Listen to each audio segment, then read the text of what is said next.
98.5, the Sports Hub. Beasley Media Group station. Essential Sports Hub headline. Presented by Celsius Energy Drinks. Bruins are back at practice yesterday for the first time since the NHL went on break for the Four Nations face-off. Charlie McAvoy, of course, not there, and the team released a statement yesterday saying he would not be playing in the Four Nations final after being admitted to Mass General Hospital on Monday night. Sportsnet in Canada reported last night McAvoy is now week to week after having a procedure to clean out an infection stemming from a minor upper body injury. He remained in the hospital yesterday, but there is no long-term concern. The final of the Four Nations is tomorrow night between the U.S. and Canada here in Boston. American head coach Mike Sullivan said yesterday Austin Matthews and Brady Tkachuk are all expected to play. He also added the Canucks defenseman Quinn Hughes was on his way to replace McAvoy on the roster, but Hughes was in Vancouver yesterday with a non-contact jersey on at practice. In baseball news, the Red Sox full squad continues to work out in advance of the beginning of the exhibition season, which is Friday. Tristan Casas told the media yesterday he prefers Rafael Devers at third base, Alex Bregman at second, and all of the top prospects at AAA this coming year. Bregman, for his part, isn't making any waves at all. No, I'm super excited to just be his teammate. He's a great player. I think everybody in this clubhouse is worried about winning, and whatever it takes to help the team win. That's all I'm focused on, and I'll play wherever AC tells me to play. Yeah. Turning to the NFL, Tampa Bay and wideout Chris Godwin have agreed to move the void date on his contract back until March 12th to give the two sides more time to complete a new deal. And Carolina has re-signed quarterback Andy Dalton to a 2-year contract. Sports Hub headlines are brought to you by Valvoline Instant Oil Change. Enjoy quick and convenient vehicle maintenance this month. Visit NewEnglandOilChange.com for 15% off your drive-through oil change at Valvoline Instant Oil Change, the official oil change of busy people. I'm John Wallach of Boston Hill for Sports, 98.5 The Sports Hub. Your next update at 6:30. New England plays here. Ball down the right side. There's a separation. Touchdown pass. Yes. Perfect dive from Drake May. 98.5 The Sports Hub. Ladies and gentlemen, I need all of you to stop what you're doing and listen. Toucher Fred Toucher on Instagram. Follow and see dog humping videos. and Hardy I'm going to withhold sex. on 98.5. Hello. Hey there. Yo. Can we use this for the radio? What? Let me hear you say, oh. Na, na, na, na. Crush me, mommy. Just not enough booty to go around? Say my name. I'm a robot. I'm the son of the post. I'll chase you around a little bit. Wow. Holy smokes. Yeah. Instagram. I want to dip it in. What? Toucher and Hardy Watch Daddy and Uncle Freddie. Knocking back some fun. Having some fun. on 98.5 The Sports Hub. Let's go. Tonight. All right. Yeah. Score! Sweet nectar. It don't matter. None of this matters. Carl. Right away. Carl. I love Carl. Yeah, Carl's one of the great characters in TV history. From Aqua Teen Hunger Force. I mean, this. Yeah! Tonight! It's not like My Turn and Nasty McGee. No, that was legendary. You know, I've actually shown that to women. Have you really? You invite them over and play it for them? Like, if a woman, like, says, have you ever done anything on TV? I go, yeah, I have. Have a So seat. It's in Boston. I don't know what happened to them. I think they're still around. They just have no interest in me. There was another local studio called Soup to Nuts in Watertown that produced another one of those shows called Home Movies. I don't know if you watched Home Movies. I know what it is, yeah. I went and toured their facilities once. Got to see H. John Benjamin doing some voice work, which was kind of cool. Well, when I, worked in Atlanta, the Adult Swim people were all right there. So, like, Dave Willis was there and all that stuff. Yeah. That's how, to, again, pat myself on the back when the big Menino thing happened with the Mooninites. The Mooninites, the Panic. light brights that were in Boston, and everyone was freaking out that they were like bombs. We got on the air, and I was like, I know what these are. These are the Mooninites from Aqua Teen Hunger Force. And I think I was the first person to say that. You were, because the news broke. It was when we were on BCN. In fact, the anniversary just passed. It was the 31st of January in 2007, and we were working at BCN. I was doing middays. You guys were doing afternoons at the time. You hadn't moved to mornings yet. And we did like as we were doing our crossover, we saw the news report pop up. And I remember we weren't on the mic. We were off the mic. We were like, those are the Moonanites. Like, that's from Aqua Teen Hunger Force, and that you guys were able to start the show with that. And then, you even were telling like local news, like, hey, if you guys want to call in, we can give you the details. But right, the we don't want to listen. Wanted we don't nothing listen to do. No, nothing to do. Get with out, you It was newbies, funny, you weirdos. when we came to WBCN, there were now the audience was like a quarter of this, a fifth of the sixth of the size of this now, but for some reason we had all these like cool people listening that with these cool opportunities. Maybe because it was such a weird show. But anyway, there was a bunch. We got opportunities that don't exist anymore. Anyway, we are on 98.5 The Sports Hub. We are Toucher and Hardy. Danny Roche, as you just heard, is in. Morning, Freddie. For Hardy Day. Good morning, Dan. How are you? Dan, how are you? A little aggravated, but we'll talk about that later.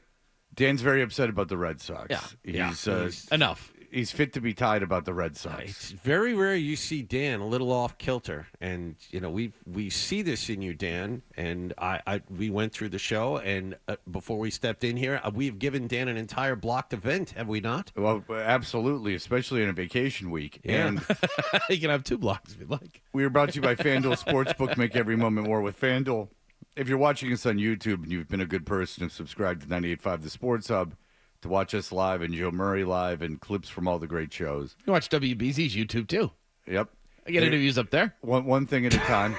Oh, sorry. I'm getting to something. Is that you will see that now, because the way that these cameras are, because they wanted them to block my face. They said, we want people to watch on YouTube. We don't want this guy's face on it. It's going to run people off. But now they've monetized it. And it's funny because yesterday I was cleaning up. I never clean my board, but I was cleaning it yesterday. There was like those bleach things right here. Mm-hmm. So I said, all right, I'll clean the board. And then I remembered how people bitch about the condition of the mic, which is nonsense. And I was like, you know what? I'll just get a mic. I should just get a mic flag. And then I never thought anything else of it. And then I get in here this morning, and our new sponsor, Celsius, I have a mic. I have not a mic flag. I have a little muff on the microphone. Yeah, I got a muff. A windscreen. Yeah, that's the TV lingo, Freddie. Yeah. Anyone seen my windscreen? It fell off. The condom in our biz. Yeah, the puffy condom, the Fifi, as they call it. Although shouldn't the Celsius be the other way? It's no. How would it be the other way? It's upside down. They have to print in order to do that. They'd have to print it upside down on the mic muff. Leave it. Don't listen. No, to him. I was going to say it's meant to be You're on a fine. mic that faces the other way. Yeah, Don't like worry John's about mic or my mic. Well, whatever. You could figure it out. If you can't figure out that it says Celsius, even though it's upside it says down. Swizzleck. Yeah, you can figure out it's Celsius. Don't worry about it. What's wrong with you? Goofier than usual. Should be sponsored by Radar. Then it's easy. What time did you go to bed last night? Oh, God. I don't know. 1. Did you work last night? I did. Oh, my God. Jesus. And I had to go to Foxborough yesterday. We have an All Access Friday at 7 on WB. All access to what? All Access to the Patriots. Yeah, what are you they're going not to talk doing about? anything. Well, folks, I come on. Hello. We do a package with sound from Josh McDaniels about the offensive coordinator job, with Terrell Williams, the new defensive coordinator, with Jeremy Springer, the special teams coordinator, Vrabel talking about the coaching staff. Then we take you behind the scenes in Mobile, Alabama, about the Senior Bowl, and then at the Shrine Bowl. And then we also have a behind the scenes with Drake May at the Pro Bowl and that weekend and everything else that he did. And then we talk with Paul Perillo and Mike Reese a couple times. All right, let's play a game right now. This All is right, gonna be Fred. fun. There are 4 major sports in Boston. Let's 5. go. So the 4 major sports in Boston. Rebs? 4 major sports in Boston, 4. and you go back because there's a reason for this. And let's go back 10 years, so no one's still around from 10 years ago. Who were rank them in terms of the likability of the people in charge, in terms of coaches? Let's go. So you have the Patriots, the Bruins, the Celtics, and the Red Sox. Let's go back 10 years ago. Say who was that? So Celtics, 10 years would ago it be was Brad? Belichick. 10 years ago for the Celtics, let's say Brad Stevens. Yep. Francona would be the No, Francona was gone. Yeah, by Farrell? 15. Farrell for the Red Sox and Claude Julien for the Bruins. For the Bruins. Let's do that. Let's do that Likability? exercise. Like, who did you like talking to? Rank them. I mean, Farrell's, because it's baseball. I like that. Okay, so I figured that would be number one. Yep. And then I would probably go Claude. Yeah. Claude was great to talk to. Did he ask you for appliances instead of money like he did with the station? So Matter of fact, he wouldn't he get did. taxed? Did he really? No. The thing I heard about Claude Julien, and this could be right or this could be wrong. I don't want to get anyone in any trouble, is that Claude, you get compensated, I guess, to do the interviews like pre and post game. And that Claude at least made the overture that he would like to be paid in appliances. I've heard this. Because they are not, you don't get taxed for the appliances. Oh, I've heard this, so it must be true. Yeah, exactly. I can't, I never went through the guy's thing. All right, so you have Farrell, Claude. Yep, Brad.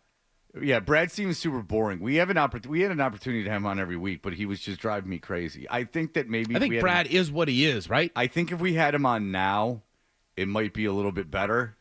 But at the time, I just couldn't stand the interview. I didn't feel involved, and I just couldn't stand the interview. Because he came literally right after Danny Ainge, who was spectacular every week. And Brad is much different. And you had a great also- rapport with Danny. Oh, well, Danny's the best. Danny's the best. Danny and oh, Jesus Christ, the last coach of the Bruins, Jimmy Jim Montgomery. Brad and Jim Montgomery were phenomenal. And then that whole 2011 Bruins team was phenomenal. All right, and then last would be, of course, Belichick. You did not care for him. I was fine with Bill. He was fine with me. But I just didn't really have a lot of deep conversations with him. Yeah. It's funny, too, because certain guys you just kind of mesh with, and you know this. You're around different coaches, and some coaches you'd expect, I should have a great relationship. You don't. Others, you're like, yeah, I get along with them real well. It's nice. Maybe we should ask if we can talk to Brad Stevens again. I think now it will go a lot better. Okay. Great.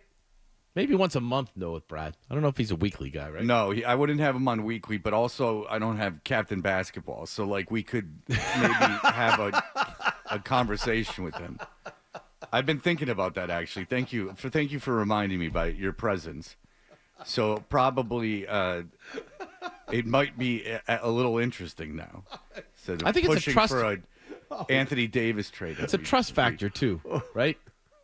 I think once you get comfortable with each other and you know where you're going, they know where you're going, and they can trust you, I think it's a lot easier to have fun and let their guard down a little bit more. It doesn't necessarily have to be someone who's even like overly nice. Right. There's an impressive trait of people. Like when people are like truly, I feel impressive. Gorman, Ainge, Montgomery, even Cassidy was great. Oh, Butcher was awesome. Yeah, to us, I think he's a dick to the players, but to us, he was great. It was just he was straightforward and got it. That's the other part of it. Montgomery was straightforward and he got it. There's he came in confident. down, well, there's a reason he got a job right away, and he got a big long deal. Is that after he was done here, is that they are impressive. They're very impressive because they have a confidence where they're not guarded, and they have an intelligence to like go with the flow. It's a different kind of intelligence. Like you can be intelligent. Totally agree with that. You can be intelligent and be really good at something like managing or chess, right? Or anything. But like say Brad Stevens is like brilliant at the game of basketball and like evaluating talent. But that doesn't mean he's, translates to the real world, right? Translates into like something else. Absolutely. So Brad Stevens is a great general manager and a great coach. There's no question about it. But on the air, especially after Danny Ainge, there was this unnecessary like guard up, which, we're not, coming after you. Like, I don't care at the end of the you make a mistake with the team. What do I care? Right. Yes, I'm trying to be entertaining, and having a rapport with you makes that entertaining. And I feel like I'm decent at establishing that. Believe me, I had this conversation with Bert. I'm trying to. Bert's very, very kind to me, but it was in reference to something else. I'm like, when I have someone on, and Dan, you know this as much as we kid around, I'm trying to put you over. like if you're a local guy or like someone like I want it to work. So while we're talking, I'm trying to find angles to make it click, to make you comfortable and make it click. And then once I have them, then maybe we can have some fun making people uncomfortable and things like that. And isn't that like that's a great thing? Like, isn't that what our business is about? Is when you get the rapport with somebody and the trust with somebody, that's when you guys can have great conversations and nothing phases. If you make a mistake now and then, if you say something you shouldn't say, it doesn't really matter. You just kind of keep going, but you have that trust. And I go back to the real world. The best advice I ever got in life in this business was be yourself, right? And I look at you, both of you. I look at you, Fred. You're yourself. People say to me all the time, "What's Fred like?" Off the thing, and I'm like, "Well, he doesn't talk to me," and I just, you know what I mean? Yeah. You don't know, right? But it's like he's the same. He is what he is. You know what I mean? And if you're comfortable with each other and you have that trust, then it makes it more fun. It makes everything great. It's the same with John. I've known Johnny for 25 years. Same type of thing. That's not the best for him, though. So but that's, and it took me a while to like realize that. But the thing is that you can almost tell right away, like that. All right, this guy is very confident, because it's not an arrogance. When someone's truly confident, they're not. It's not an arrogance. It's just nothing you can say to me is going to change my life. Right. It's like kind of that confidence. Like Gorman was that way. Like he was like, I'll come on and do whatever. Like nothing, like I like you. Nothing that you do is going to I'm not going to lose you're not going to put me in a position to lose my job. Right. And I'm not dumb enough to say go lose anything my job. Stupid. Right. Danny Ainge was that way. He's like, I'll tell you anything. He's like, I'm not going to lose if I lose my job, F it. I don't care. Right. Like, I mean, I'm not going to lose my job because of you. Right. Exactly. And that's kind of how Cassie Montgomery were too, is that you could tell that they had this charisma and confidence that I think generally, probably, especially now, makes you a good leader, is what I would imagine. Well, it's funny too, because when I kind of like, for me, I think my strength in what I do is daily reporting, right? And being with a team and being around a team so that they get to know me. And once they get to know me, they're fine with me. One of the nicest compliments I ever got was from Ray Allen, of all people. He just basically said, we were talking about something. He goes, I know you. He goes, I know what you're about. I can trust what you're doing when it comes to tough questions or this or that, because after a while, when you're around them that much, they get it. They can see right through people. You know what I mean? It's just the same thing with you, Fred. You can see when you have people on. You can see when you talk to people, you have guests on. You can see right through them. Yeah, and if there's a false arrogance, that's like almost the worst thing that you can have. Right. It's just this, John. Oh, John. Yep, that's me. Now you got Dan all riled right. up. I know. Like Adam, I don't know. Like I was nervous with Adam because he, chastised me about the beanpot, yelling at him and his dad, and no That's right. cheering. That's right. And it's been tough ever since. Wait, what happened? I don't even know what happened. You don't know that story? No, I don't. Okay, so years ago, when I worked at the Globe, I would get press passes and I would cover the Beanpot. And by cover the Beanpot, I mean I would take my dad to the Beanpot and we would sit up in the press area and we would cheer for the Huskies. Which This is a working press box. Which is very inappropriate and unprofessional. And there were a couple of years we were seated next to Roche and got a little bit of the side eye. From Roche because for good reason we were up there acting like goobers, right. And Adam he was Gaudette lights the lamp. What are you doing? He's trying to cover the game. So that's our history with each other. So and then, Danny played old man reporter to you. And then Dupes would come over and he'd be like, "What are you idiots doing up here?" Dupes being Kevin Paul DuPont of the Boston Globe. Yes, because the Beanpot press box is the working press box. Not just you. I'm joking. Everyone, not you. Ew. I don't know they called them Dupes. That's ridiculous. They called him Dupes. They should still. He's a hockey guy. Every hockey guy gets a nickname. Yeah, and it all has S on the end of it. I understand, but the thing is that, or why Soupy or Chucky? Yeah. But you don't call him that. Come on. No, I call him Dupes. We're friends. Yeah, you're best friends. I haven't talked to him in a while, but No, of course not. Saw him the other day. yeah. Did you get to see him? How's he doing? He's doing good. Yeah. It's like the contrast of all of a sudden the Four Nations is like the biggest tournament in the world, right? Yeah. We're eyeing Charlie McAvoy can play and this and that, and a week ago nobody cared about it. Now it's like everything. Dupes is the best. One of my favorite writers. Hockey people are the best. They're awesome. If you call him dupes again, I know who's not going to be your favorite person, me. Because you're going to get a smack. I love Kevin Paul DuPont. How does that Thank sound? you. There it is. See, was that hard? Next thing you know, you're going to start calling the refrigerator the fridge. All right. He played for the Bears team that beat the Patriots in the Super Bowl. Well done, What 12. an obscure reference. Spot on. Thank you so much. Well done. What an obscure reference. All right, look. Someone did their homework in 1985 with the biggest team of the 80s. All right, look. There's so much. You wouldn't think there's much to cover from last night, but there is. It wasn't so much what happened on the court. Like my winning streak with Michigan State basketball continues. How about that, huh? They beat Purdue? They covered. I bet at the half. Oh, smart. If they're down at the half, I bet them to win. There you go. If they're up at the half, they've not lost while up at halftime this season. I bet whatever the number is. Go ahead. Can I ask you a question about that? Has Tom Izzo, mellowed? He just always looks like he's crying. Yeah, he seems very emotional. Oh, as he's the head coach. He's very emotional. More so than ever. At the end of every game, he looks like a rumpled whatever. Yeah. I mean, he looks like all of his clothes have been put through the dry cleaner But man, without is being he folded. such a great coach? It's insane. It's not happening, but if my son was ever going to, be a big basketball player, D1 basketball player, I would strongly push him in the direction of Tom Izzo.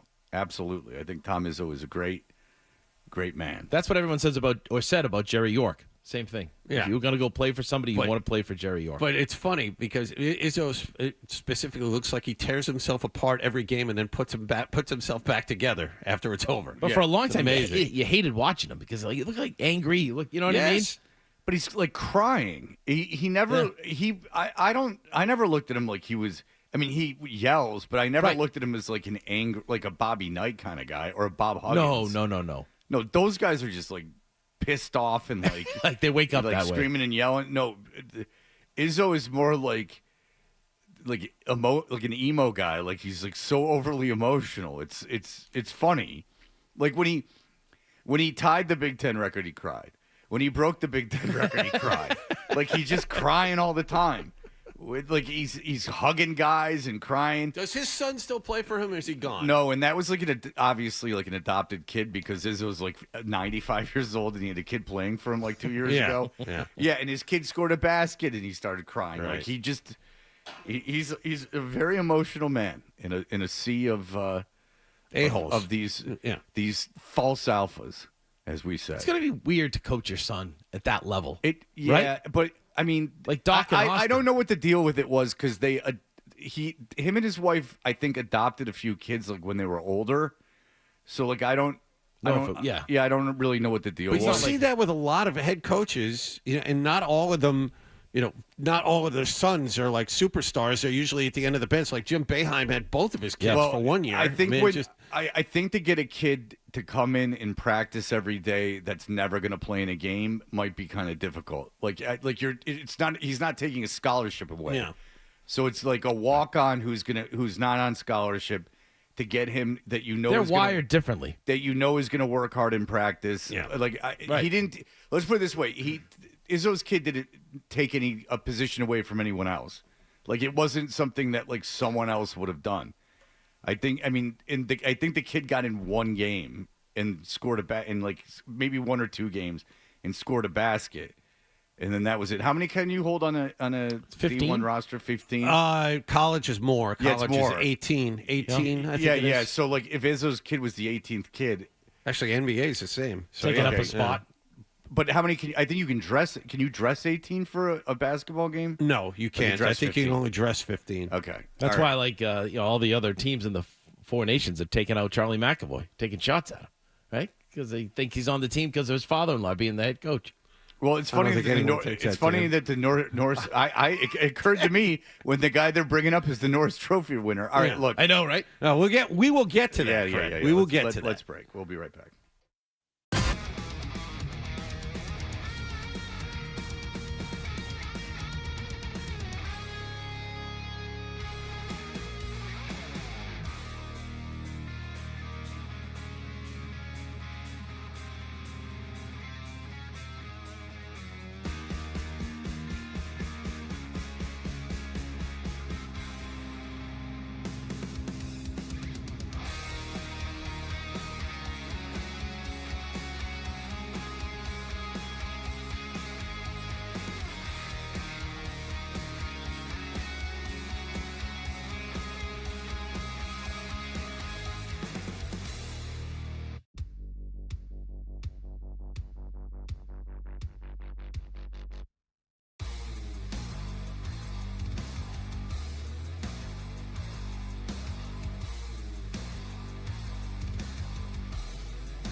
are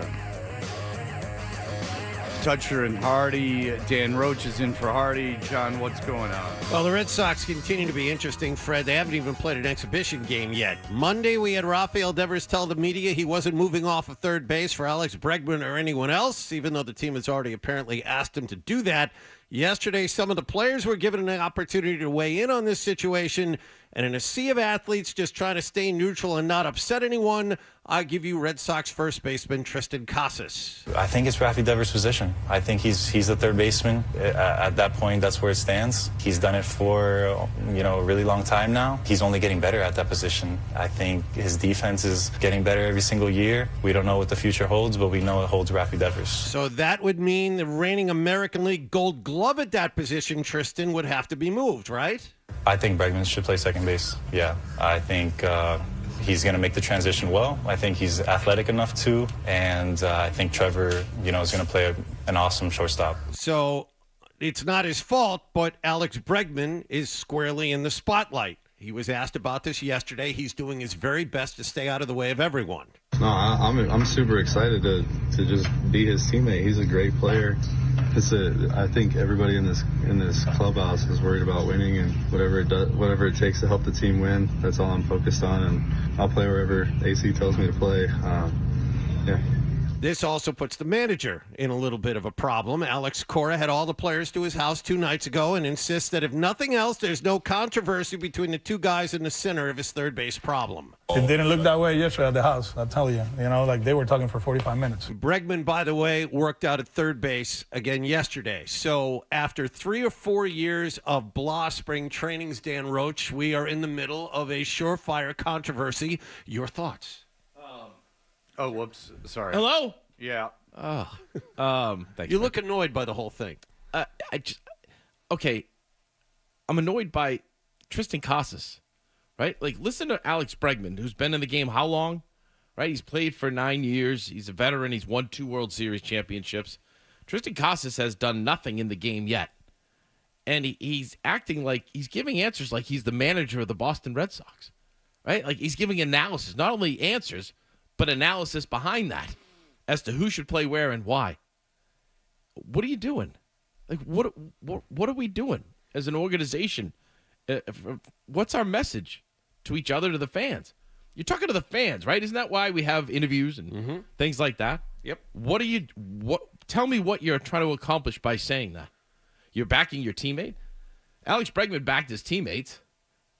Fine. Tristan Casas is a first baseman who hasn't done anything yet. And he's telling me exactly what the infield should look like and how it should be aligned and why. Don't need that right now.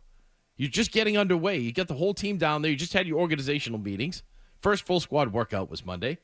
Go out and play the game and let the game dictate who plays where. And now people are being forced to take sides if they're not savvy enough to stay in the middle like Bregman is. For example, David Ortiz, who knows a thing or two about pressure. And he also knows a thing or two about being the best player in the Red Sox. Was a guest yesterday of Z101 Digital, which is a radio broadcasting company in Santo Domingo. He was asked about Devers' situation. He answered all the questions in Spanish, but translated, he was quoted as saying this: "You are not talking about just another ball player. You're talking about Rafael Devers, the current David Ortiz-type player the Red Sox have. Listen to me. That's the team's best player. Bregman might have better defensive numbers. I'll give you that. But you are not talking about a Mickey Mouse type of player. You are talking about Rafael Devers." So now you have some people like me who think that Bregman should play at third base. You have some people down there that think that Rafael Devers, to the detriment of the team in the field, should be at third base. It just seems like a big mess, and we haven't started playing. Which is why I have it now. I'm angry about the whole situation because they're ruining my love of this time of year. But at the same time, I trust Alex Cora, right? I think that's why he's the manager of the Boston Red Sox. Cora clearly wants Bregman at third. He had chances to work Bregman out at second the first 2 days of which camp. surprised me. It didn't. He has Bregman at third base. So both now, of them at third base. The other part of that, too, is take that message or whatever. I don't care what everybody says. If you're Rafi Devers, go out and work your tail off at third base to get better every day. I mean, how do you get better at free throws? By taking free throws. How do you get better at playing defense? Wade Boggs, you know this, every day a 3 whatever it was. He was superstitious. Yeah. 317 took ground balls and became a Gold Glove third baseman by the time he was done. If you're that passionate and adamant about playing there, then show everybody. Get there at 6 a.m. and take ground balls. Stay at after, take ground balls. Get into the best shape of your life and take over that position and show that you're that guy in the meantime. Or, sit with David Ortiz. And I was trying to find a feature that we did years ago on our Red Sox show where David sat down with me. I said, how do you approach the designated hitter position? And he took me through his day. Do that with Rafael Devers. You're already getting money. So money's not the issue anymore with Devers. What is it? What do you want? See, I find it interesting that Ortiz would side with Devers playing third base. Devers is 28 years old. You know what David Ortiz was when he was 28 years old? Pretty much a full-time DH. He played first, I think, in 2004 when he was 28 years old, maybe 20 or 30 games, and after that, 10 or less. The rest of his career, which was 11 or 12 years after that.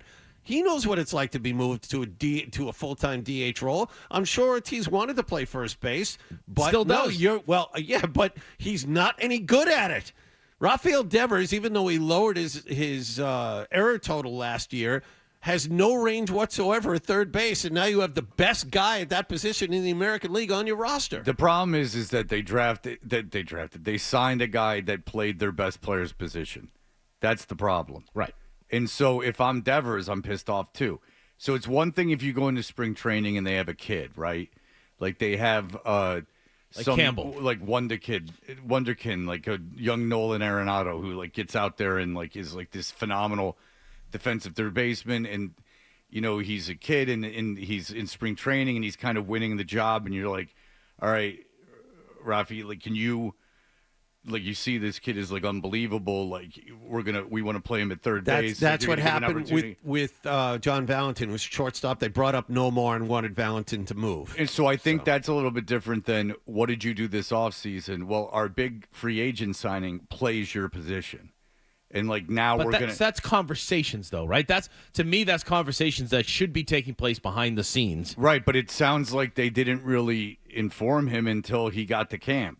And then he left for a while. Like if you're the best player on a team and you've been on a championship team and all these things, I can see it being insulting to your ego or insulting just to you in general and to the team sort of. If they're like, I like what Casas said. I'm going to be the only person who did. He's sticking up for his guy. I like it. He doesn't know Bregman, and Bregman's the new guy. So I'm sticking with the old. I'm sticking with the older guy. It would be different if Casas was 30 or 31 and had been around a decade. He's been here a year. I understand, and I understand Casas is never going to be a great major league player, but I don't mind that he had that to say. I don't mind it backing up his teammate. That was great, but the way he said it was with, like, he was the manager, which is just, it's not your job. And that's just the way things are now. Yeah, that's true. I mean, the idea of just like taking it, because here's another way to, if you're Devers, would other teams do that? Like, would other teams, draft, what's Judge, right field, center field? He's a right fielder who played center field recently, but now he's going to move back to right. Right. Okay. So I knew that he was playing center and right. So, like, would the Yankees sign of like not the top free agent, but like a pretty good free agent to basically a 1-year deal, and go like, oh, Aaron, he's playing right field. And then you'd be like, what the hell are you talking about? Like, I'm better than him. But Judge didn't do that, though, right? When they asked him to move to center field, he was but you're asking him to move to center field, which is a more glamorous position. If it was a Gold Glove right fielder who could hit a little bit and had won championships, I think the conversation is much different. I think Judge would have said, no problem. Well, okay, but do you think they would have asked him before they signed him? I don't know. That's a slippery slope, because then you get it in his mind that if you don't get Bregman, then you're sitting there saying, did they doubt me playing third? When we didn't even sign this guy, and they were saying, hey, if he comes here, he's going to take over your position. It depends how you position it. And also you're letting him know that how much he means to the franchise. So if you go up to him and you say, look, here's what we've been doing this offseason. We need a right-handed bat. The best right-handed bat by far just happens to play your position. He's a Gold Glove at that position. Here is what we're thinking. If we sign him, we're thinking this, that, and the third.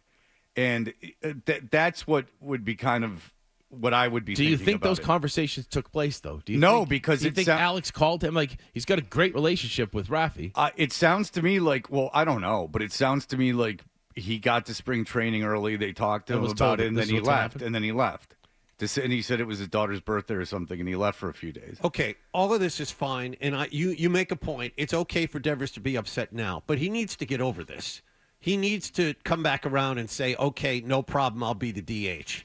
I understand being upset, but ultimately you're still being paid your salary. You're still hailed as the best player on your team. You're just not in the field. And if he took a good look at himself, he'd realize that Bregman isn't just a little better than him defensively. He's a lot better. And it makes the team better. And in a season where the playoffs are expected, having Bregman play 150 games at third base gives you a better chance to do that. It's just going to be funny if this kid can't play second base for him at the beginning of the season. Yeah. All this for no reason. Right? Yeah. Right. It just seems... true. It just seems like it could have been handled better. That's all. A lot better. You know what I mean? Behind the scenes, especially. Because the reality of the situation is when you're a professional sports franchise and you have a star player who's your star, you have to handle them a little bit differently than everyone else. Right. Raffi, you're everything to us, right? You're our guy. You're the center of this franchise. You're one of the faces. We're bringing in Bregman. And for the betterment of the team, it sucked the last several years not being able to win. We need you to be a guy, be a leader. You're getting paid your $300 million. Just go about your business and let it play out. And by the way, he also might be scared because he might be thinking the only reason I hit like the way I do is because I'm engaged in the games when I'm in the field. Like if you make me a DH, my game's gonna fall apart. Which is why I was surprised that they did it this way. I think I said to you on Monday, this was before it happened. I thought that Devers was going to start at third and Bregman at second, just at least to start because of that reason. And also. This isn't football where there's 16 games. It's a 162 game season. I mean, it's a big deal. It's a big deal to take a guy off the field for 162 games. Like if you move an outside receiver to a slot receiver, or you move a tackle to guard, it's 16 games. You got to go out there 16 times to do it. He's got to go out there like 159 times, 150 times a year, and you're taking him out of that whole routine and that whole thing. I have sympathy for the player. Now, in an ideal world, you'd go team first, this and that, and you do it. But I could see it pissing me off. You could have signed anyone. You could have signed Hernandez, Teoscar Hernandez. You could have signed Teoscar Hernandez. Yeah, you could have signed other guys, but you happened to sign the one guy that plays my position. That's what you had to do. I mean, it would piss me off. The good thing is you have 6 weeks now. Right? To let it just go out and play. Get an idea if Campbell can play second base. And I think when Rafael Devers starts taking ground balls with Bregman, which he did the other day, he's got to sit there and say the guy's good. Right? I mean, that's part of the equation, knows somewhere too. deep down this is the right move to make. So it's just a matter of, like you said, Fred, getting the ego out of the way. It was not the thing they had to do. It wasn't something they had to do. They could have handled it a different way. What happened last night, by the way, is brought to you by Leonard Hair Transplant Associates, where your hair doesn't have to be a game of what happened. So change your lettuce and change your life with Dr. Matthew Lepresti at 1-800-GET-HAIR. We'll be right back. Sports Hub Headline.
describes himself in 7 words. A guy in tights and a cape. And Hardy with blunt honesty. I am not known as Mr. Fun. Toucher and Hardy continues on the Sports Hub. I'd ask Devers to put the emotions away, look at his record with errors at third base, and look at Bregman and say, hey, look, like my favorite saying, if there's something you don't want done, I'm your guy. Don't play third base. Play DH. Less to do, same money, better offensively, better defensively, with Bregman at third and Story at short and give Campbell a chance at second. It's a better team. Don't you want to win? Sit, guys. Have a good one. Yeah, but again, you signed a guy at your best player's position. But I think you had a chance to sign this guy who is exactly what this team needs right now after what they've been through as a group. And to me, we'll talk more about this later, but I think the message from Alex Cora has stopped being, hey, I feel for Raffy. Raffy's, it's all about winning, right? And I think that's his message throughout camp, and that's what you're going to see. We're going to play the best players at the best position in order to now win. Okay, but I will ask you this. Why was Joe Torre such a successful manager with the Yankees?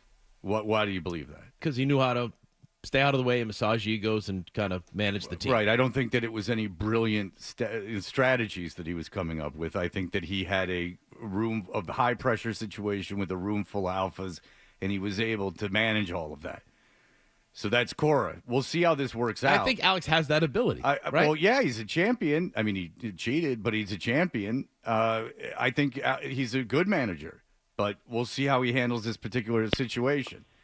Because if I was during the offseason, I found out that someone had, taken someone who does my same job and put them on and then asked me to move, I'd be pissed off. Especially when his agent's not. No one's happy. No one in his team's happy. No one's not Red Sox. Rafi Devers' team is happy about any of this. Vic, go ahead. It's baseball. I don't understand what's the rush to define the position. Let Rafi play himself out of it, and then let him know. If you struggle, then we're going to make the switch. But right now, it's your position. But if you struggle, we're going to move to Bregman at third and move you to first. That's what I don't understand. And there's no guarantee this kid's going to come in and steal the second base job.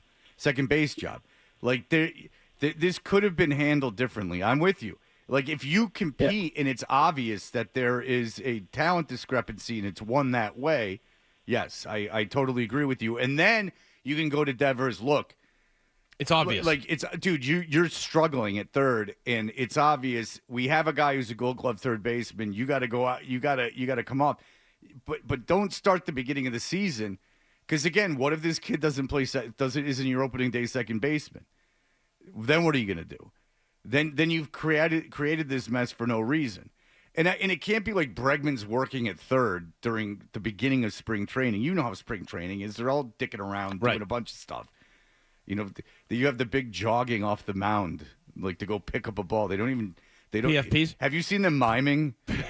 Yes, I saw they do that it the every other year. day. So the new thing that they do with pitchers is to not get them hurt. They throw a ball to the first base side. They leave a ball to the third base side of the mound on the ground, and they have a screen in front of the mound, and they hit ground balls into the screen. The pitchers mime like they're fielding them. Then they go off to their right or to their left, and then pick up the ball. Pick up the ball. Why and don't you throw just it play to a first. video game? It's like the physical activity of having a ball hit hard at you is part of what you're going to get in a regular season. So they're miming the ball ricocheting off of them, right? And then so they have to pick it up on the first base side. Okay. I saw that too. I was like, that's bizarre. Yeah, I've never seen it before. So anyway, my point stands. Like, and Dan, you've been to a million spring trainings. Like, this isn't high intensity work. I mean, there's a lot of fields. There's a lot of screwing around. Like, it's not the idea that Bregman's taking balls at third base. Christ, Devers might play center field and shag balls in center field during spring training. Who knows? Pitchers are playing first base during infield. Like, there's stuff happening. So here's what I go to. So the same thing following that. So how long has Cora been with Devers? Since 18. He knows him, right? Alex has to know everything about Rafael Devers. So that's what you hope wherever he's going here, wherever Alex is going with this whole thing, is that he's going to get Raffy on board wherever he goes, whatever he does, and that they're all on the same page. Day one season opener. That's the most important thing. The only thing I'm fighting back with is the notion that Devers shouldn't be pissed. Or that he should immediately just lay down. That's not what got him where he is, just to go, okay, whatever you say, I'll just do whatever you say. So for 162 games, I'm going to stop doing what I've been doing my whole career and, since I was a kid, and I'm just going to let you do whatever you want. So show me the fight, right? Right. So which was what Alex said, what people say here on this picnic table or bench is fine. Let him say what he wants. Let Tristan Casas say what he wants. But this is what we're going to do, and let's go do it. Now, it's more important to say that behind the scenes, right? This is what we're going to do. Now let's go do it. Right. To Raffy's face, right, Fred? If you had an issue, you sit down and you talk about it, and you talk through it, and you keep talking through it. And by the way, I liked what Casas said because I think that that's good for the team. I think I'm standing by my guy. He's been here. Bregman's new, and this is a guy who's my third baseman. And Bregman knows. I don't think that... No, Bregman's fine with all this. Yeah, Bregman's fine with all this, so what does he care? I just thought it was what are you doing, Tristan, though? Again, he's not a senior spokesperson. I understand, but it's just a different time. It's just a different time. I don't like these kids, bro. His attitudes and everything. You know what you are? You're like, game. You know that Simpsons show from 1989? You're like the old guy yelling at the cloud in that very modern meme that's been going around. All right, so we'll be back. Adam has got a fun game for us. I don't know what it is, but it should be a lot of fun. We will have that for you in just a moment.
Shot, save, rebound, score!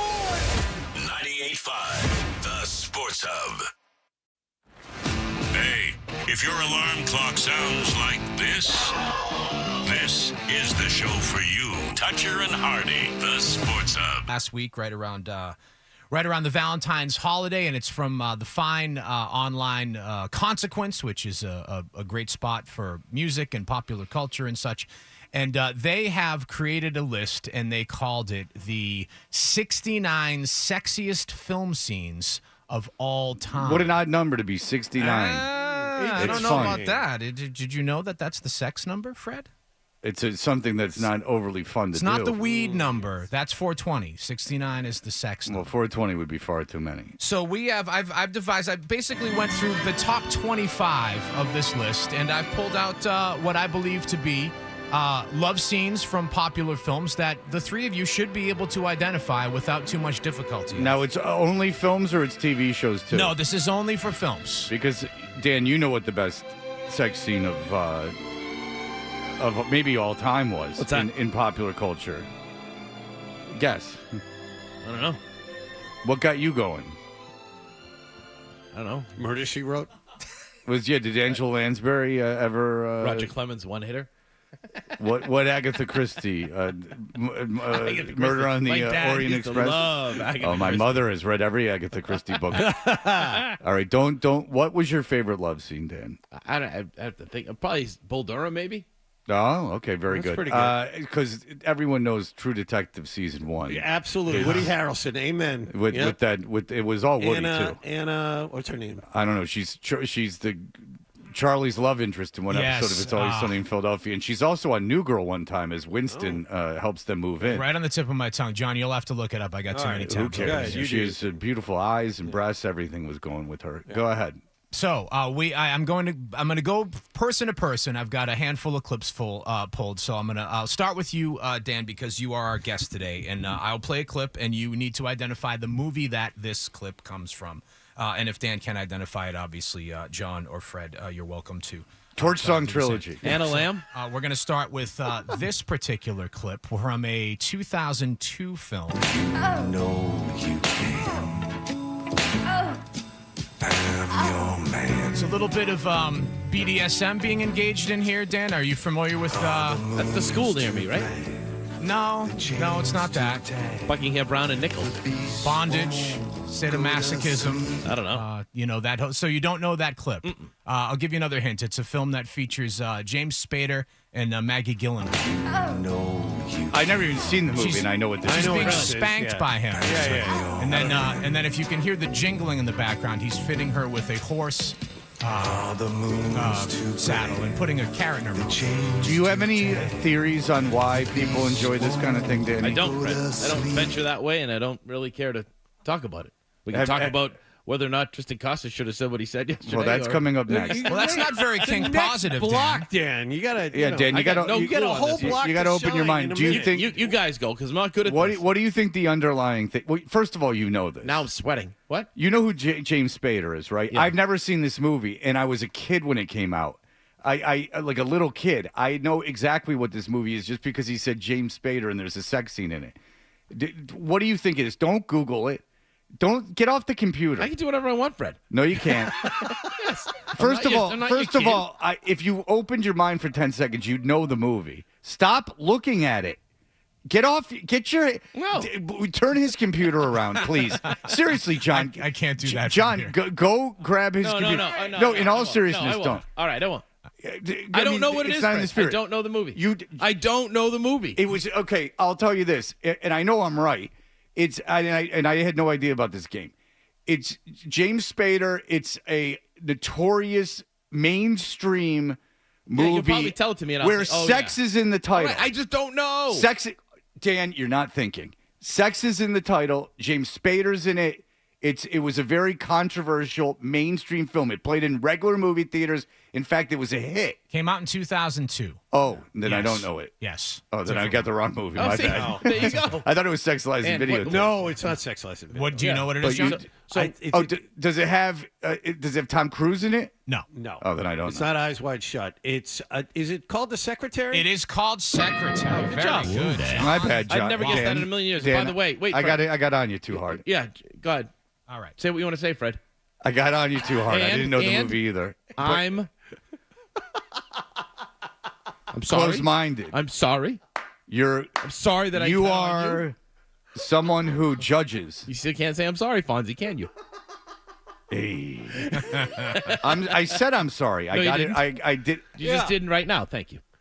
I said I made it. I made a mistake. I thought it was something, and I thought you but weren't you opening. didn't say I'm You know sorry. what Sex Lies and Videotape is, though, Yes. right? And that had James Spader in it, That didn't did, it? yes. Well, James Spader. Yeah, He's a little Robert California really in him. That's right.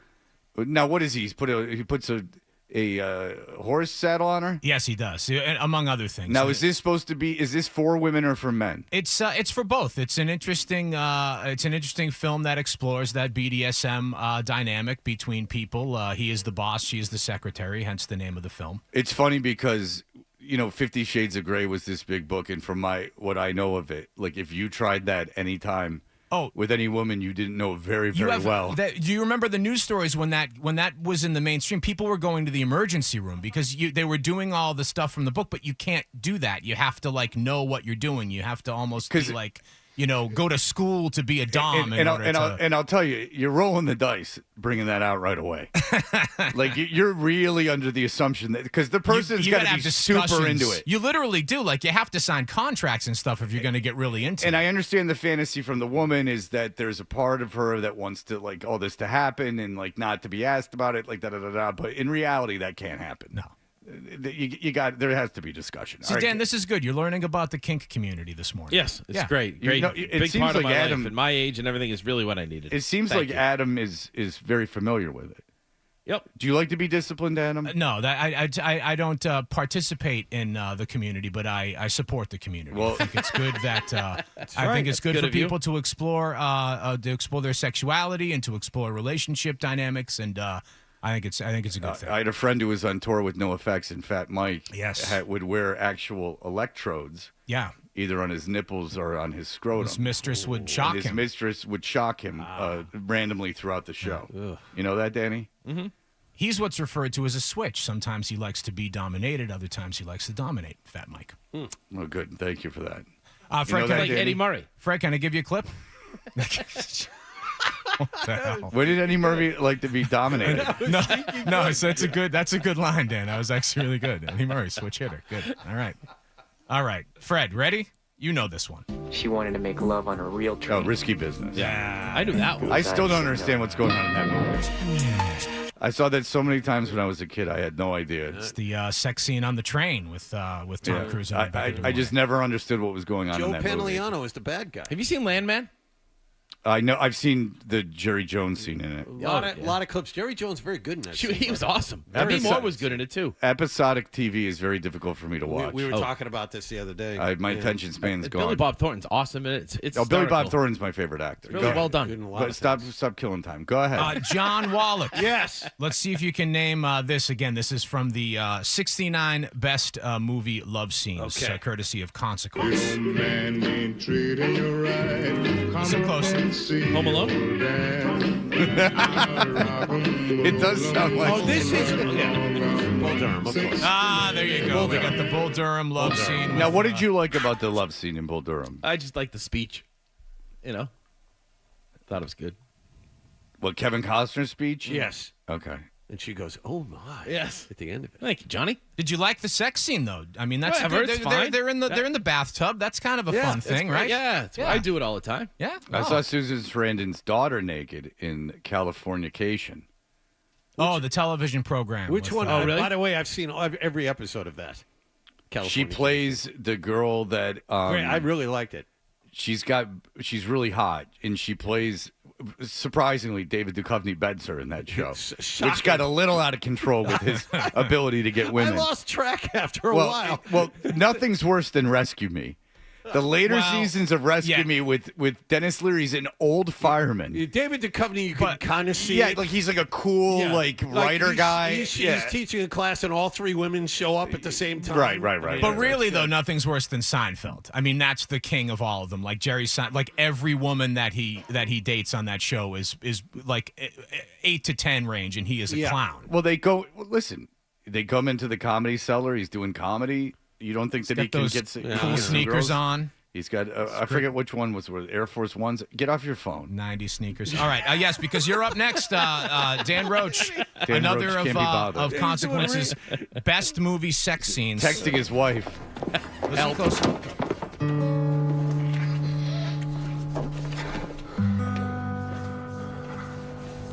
Oh, I think I get it. I got There's it. some heavy breathing. There's some heavy kissing happening in this scene. It's very rough. There's their lovers pushing each other up against the wall.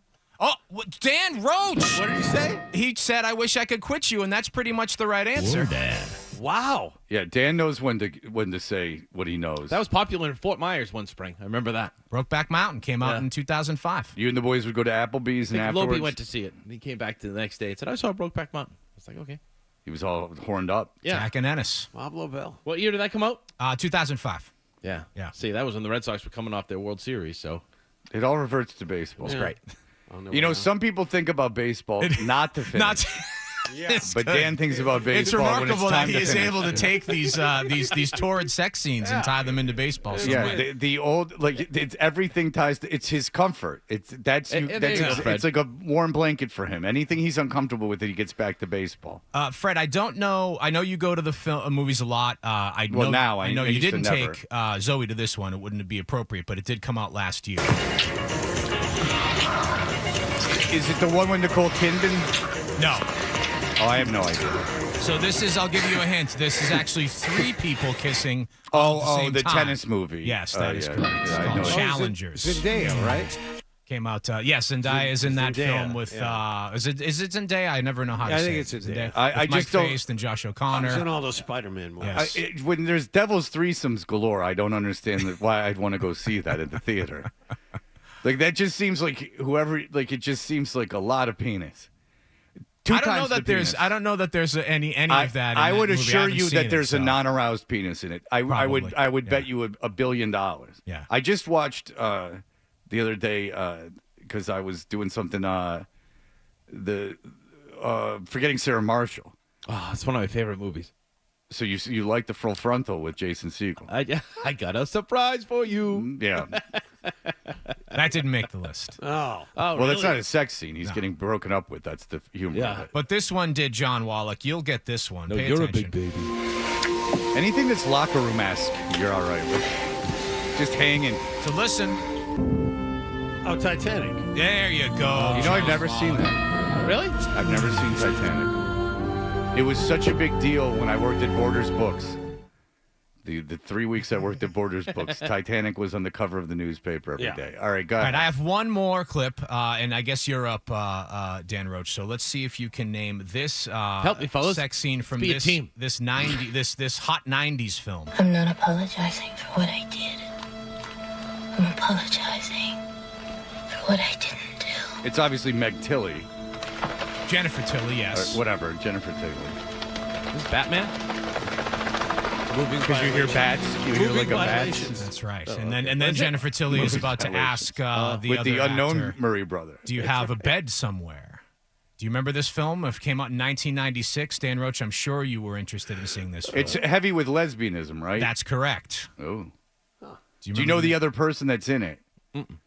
Should we give it to him?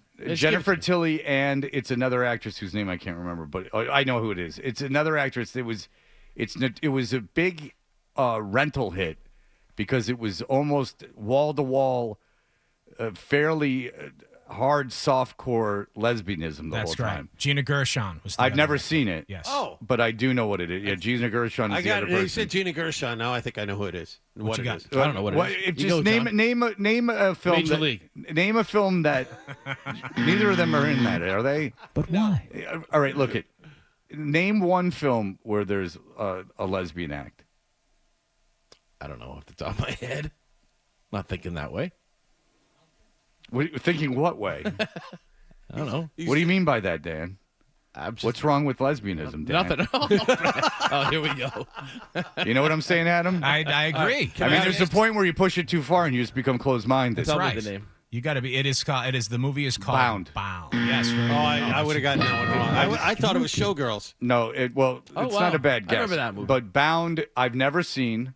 So Showgirls. I've never seen Bound. Homeward Bound? I've never seen Bound. And yet, here it is. Some things are in the zeitgeist, Dan, that you know from just being What's around. zeitgeist? Strike Zone?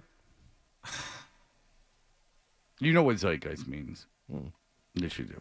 Well, I got to say, Have you ever been? This is a true story that won't make you. This is not a true story. It's a real question that won't make you uncomfortable.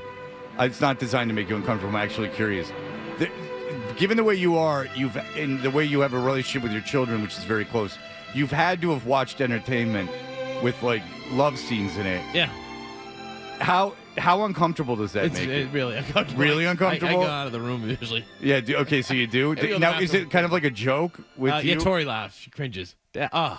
I'm like, Tori, I can't watch this. Tori's your daughter? Yeah. Okay, so you'll be watching some. So is it kind of the joke that you get so? Does your family bust your balls by how Yes, prude you are? big time. Yeah, I would assume so. Yeah, my wife and daughter would be like, just sit and watch. For crying out loud. Has your wife ever tried to go on Dan, loosen up a little bit? Yeah. She has. Yeah. Okay. Because I have to imagine that becomes very burdensome. She's like, there goes your dad. I'm going to the other room. Yeah, you don't care for that. I don't need it. You think it's dirty. I don't mind. It's not dirty. It's just I don't need to be uncomfortable with my daughter's right there. You know? There's a level of that I would be uncomfortable. So if it was just your wife, you wouldn't mind watching it. Usually, yeah. But you would get uncomfortable with your wife in the room. No, not necessarily. Okay. Fine with that. Well, good. Well, that's healthy at least. Thank you. If you would have said you did, then it would have been weird. Yeah. Mm-hmm. I understand your kids. I can deal with nudity in front of my children in the movie, but Even Zoe? Yeah, I mean, what am I going to do about it? I know. And so, but if there was a very intense sex scene, I would imagine it would be very uncomfortable. Get popcorn if I you're can't in the theater recall already. it happening. But it is funny, how I showed him Fast Times at Ridgemont High, and I just remember from when I was a kid, and I'm like, oh, wow, there's this older guy's taking advantage of this high school girl, and there's nudity in this scene. This is not how the way things are now. This isn't in a mainstream movie. It was a learning opportunity for the kids. And it's funny. It's like this bit was a learning opportunity for Dan. But it is funny, and then we'll break. But it is funny to me, how the 80s comedy films for no reason would have nudity. I showed nowadays I don't really care. I wouldn't care at all. But Trading Places, who thinks? So one Thanksgiving, my kids were pretty little, and we watched Trading Places, and for no reason, there's all these naked chicks in this scene at a party at Eddie Murphy's house. But that was that decade, dude. There's a full frontal scene in Commando with Arnold Schwarzenegger, completely unnecessary. Oh, really? But that was that decade. They would work. They just a had nude to put it scene in. They had, especially because the VHS era. Because I remember Jamie Lee Curtis shows her boobs, but I figured that's 2 seconds. Yeah, they weren't little. They were but they weren't as their age now. And I knew, all right, so she shows her breasts. Okay, who cares? Look, you're going to see him eventually. But especially Jamie Lee Curtis, she's very close to the family. And but I didn't realize the second nude scene. I was like, oh Jesus Christ. I'm like, oh my God. I didn't know this was going to happen. All right, very good. When we come back, we will get into what you want to dig into, Danny. We have a rare opportunity of you in studio. We're going to talk about pegging. No, we're going to talk about the Rafael Devers situation. Okay. Does that warm you up now? That'd be great. Are you a little excited for I'll this? be ready. Let me get my focus. Yeah, get out now. You're off the computer. Now you can't be now you can't be bothered with the computer. I almost had to have John step in. John's not a good soldier though, because I asked him to do it and he really hesitated. He's my friend. Real quick, I'm sorry, Nick. Go ahead. This isn't about you. There is absolutely no full frontal nudity in Commando. He's carrying a giant log at the beginning of the movie, but that is wood and not full frontal No, nudity. he gets in a fight in a hotel room, and the fight spills over into the next hotel room, and there is a couple engaged. You're thinking of Red Heat, and that was in the scene when he's fighting in the Russian bathhouse. No, Commando, it's in Commando. Look at Mr. Skin, thank you so I much. remember Red Heat. I remember that. That's Mr. Skin. We got to book him again. Nick, I'm on your side. Okay. It's a really Nick, quick. I'm on your side. I believe you. Really quick scene. All right, thank you. I believe you, boys. Have a good day. That you. guy's right about Red Heat. That's a good scene. Yeah. Someone, Be Real wants to know, do you consider Moneyball to have a lot of sex scenes? We were talking about Moneyball yesterday. Yeah. Do you get all riled up? It's awesome. Isn't it funny how they lose at the end and then they never win after? What a genius he was. All right, we'll be back in just a moment. What a job to keep when you know there's no pressure to win. You can do whatever you want and can be considered a genius. All right, we'll get into the Devers thing in just a moment.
Rafi Devers' position. I think he's the third baseman. At that point, that's where it stands. He's done it for a really long time now. He's only getting better at that position.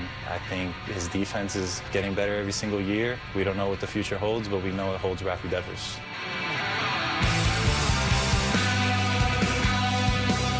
Hey, we're touching on Hardy. Dan Roche is in for Hardy. That was Tristan Casas talking about Rafael Devers. Rafael Devers is balking at the idea that Bregman's going to come in and play third base and that he get moved to DH. Cora's been pretty firm on this. People are saying that Devers came in fat and out of shape. Dan and I were having an involved conversation off the air about why lefties can't catch. I don't understand. It seems very antiquated. But that's for another time because there actually is spring training news. Dan, you talked about it earlier, but there's a new audience now. You're pretty fired up about it. You know what I'd like, Fred? And you give people the power to do this, is I would like someone to call me and explain to me what's going on in this situation from the perspective of Tristan Casas. And you talked about it a little bit earlier about Rafi Devers. Maybe you get that because maybe it wasn't communicated well to him what was going on in this entire situation. But I woke up angry today, right? Because Monday is like one of my favorite days of the year. It's the first day of full squad workouts. Everything is grand. From top to bottom in the organization, you get together. They just signed a guy that they desperately needed, a right-handed bat to go in the heavy lefty lineup, and everything's great. And then we get Rafael Devers coming up to the podium and saying, no, I'm not going to DH. And then you have Tristan Casas, as we heard, saying yesterday the fact that, he's my teammate and I think he's going to make the transition well, talking about Bregman, and he thinks it's Rafi Devers' position. I think he's the third baseman. At that point, it's where it stands. He's done it for a really long time now, and I think he's only get better. He'll only going to get better at the position. I think his defense is getting better every single year. Okay, if you're the Red Sox, you just made this huge commitment to Alex Bregman. You just made this huge commitment to your team, which has really struggled the last several years. You've got everything you could possibly want and given them by Craig Breslow. You've got Crochet, you've got Bueller, and then you back everybody up behind that. You've got a bullpen that looks like it's going to be fine, and now you got a lineup that looks like it could be one of the best in the American League. And I don't know where these guys are coming from when it comes to playing the game. Like, it's pretty simple. If you determine that Christian Campbell is your second baseman, then you adjust and you put Bregman at third and make Rafi the DH. If it doesn't look that way, maybe Bregman, who seems open to playing any position and saying all the right things down there as a veteran, then he'll play there. Why is it so hard 2 days into camp for this team to get out of its own way? Because Rafi Devers in the offseason saw that they signed a free agent that makes more money than him that plays the same position. But the bottom line is this team has been terrible. Dan, what you're saying is an ideal world, and I totally get it, and you're right. I mean, there's no debating that the team is better on paper with Bregman at third base and Rafael Devers DHing, but the question is that we live in a world where there are human beings and that there's ways to handle things. And I think Alex is good at that. And he probably is. But I think you're Rafi Devers. Hey, come in the same attitude as Bregman. You're a veteran now. You've been around. Bregman just he's the fifth highest paid player in Major League Baseball this year, all Sixth, time, right? All time. Well, I figured this year for one means season, all time. So Bregman. What does Bregman care? And Bregman's fine at second base. They're not asking him to DH. Why should Rafi care for the sense of he's $330 million? He's getting paid, so that's out of the equation. What can I do to help my team win? All right. What's the bottom line here, Fred? They got to get back to winning. You're the best player on the team, and the team during the offseason, there was a lot of free agents they could have signed that are arguably better than Bregman. That they could have signed, not a lot, but a couple, that they could have signed at least one, Teoscar Hernandez. You'd rather have Teoscar Hernandez than Bregman, wouldn't you? For this team, maybe. Okay. But you would sign him to a longer-term deal than you would sign Bregman. A guaranteed 3-year deal, right? Okay. Bregman is 3 1-year deals. Yeah, I mean, Teoscar Hernandez. Yeah, Hernandez got 3 from the Dodgers. I think so. Yeah, all right. So anyway, there was opportunities out there, but even Devers isn't thinking that. But what Devers is thinking is like, you just are paying a guy more this season than me to play my position. And that's he's a major league talent, and that's going to be that's a very difficult pill to swallow, and it's a prideful thing. And pride's not always the greatest, but you come in and the media immediately asks you about it, and you say, "I'm a third baseman. I'm playing third base." I'm not surprised by it, and I don't think it makes him a bad teammate or a bad person. I'd feel the same way. Go ahead. How long do you think he deserves to stay upset? Should he stay upset the whole season, or is this? But you do see the point of what I'm making. Yes, he's got pride. I get that. Snap decision. I get it. No. But it's more than a snap decision. You guys can put yourself in the perspective of if you're going to work. It's the off season, and you're going to work. You had a good season. You're the best player, and they went out and signed a free agent that plays your position, and now they're telling you to move. Now I'm going to be the weather guy. Right. You love sports, but who cares? We think that you're such a nice guy. I don't know what I'm doing. You're such a nice guy. You go do the weather. You understand what I'm saying? And you're like, I don't want to do the weather, but we're paying you like we used to pay you, but I don't want to do the weather. Why is this guy better at me than sports? I understand why he's upset. And also he's probably frightened in that guys, not you, but people out there, I understand football. Right? 16 games. I'm moving you from tackle to guard. It's 16 times you got to go out there. Devers has got to hit 400 times in a season. He's got to play, 150, 148 games. There's only how old? 28? Right. And there's a routine to it. And so he's probably like, oh, Christ, now I got to go and I'm not going to be in the field, which is a lot different. It's very different. Again, Dan knows, people don't look at baseball kind of the way that it is. It seems like either people look at baseball every day is this super important event, which is is the opposite of how these guys got to feel. The best thing in baseball is a short memory, as you know. You're failing at such a consistent basis. And the routine aspect of it is so important because if you're going to go out and play this many games, there is a routine to it. Not being in the field is a big, big change. It's not as simple as wow, you have to do less work. Now you have to do his hit. There's a whole thing that goes into it. So he might think it might scare him because he thinks now my routine's all off and this is what I've been doing and now this is going to screw my career up. And then he's also thinking, look, there's 8 other guys that you could have moved, and now you're moving me. Rafi's probably and I'm your best player. Yeah, exactly. Why don't you move someone else? And the third thing is you don't know if this kid's going to play second base. This all seems very unnecessary right now. Right. According to Cora, it can happen.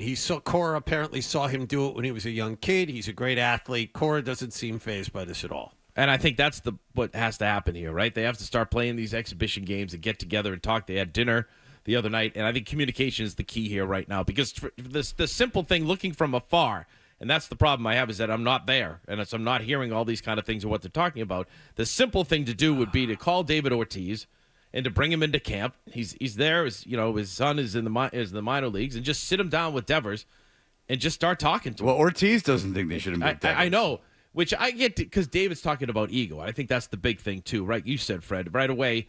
What are you doing? He's your guy. He's the number one guy on the team. And your ego is part of the reason you're there. Right. That you don't become that good without this unrelenting confidence, even if you're kidding yourself. If you don't have this unrelenting confidence, you're not going to be a great player.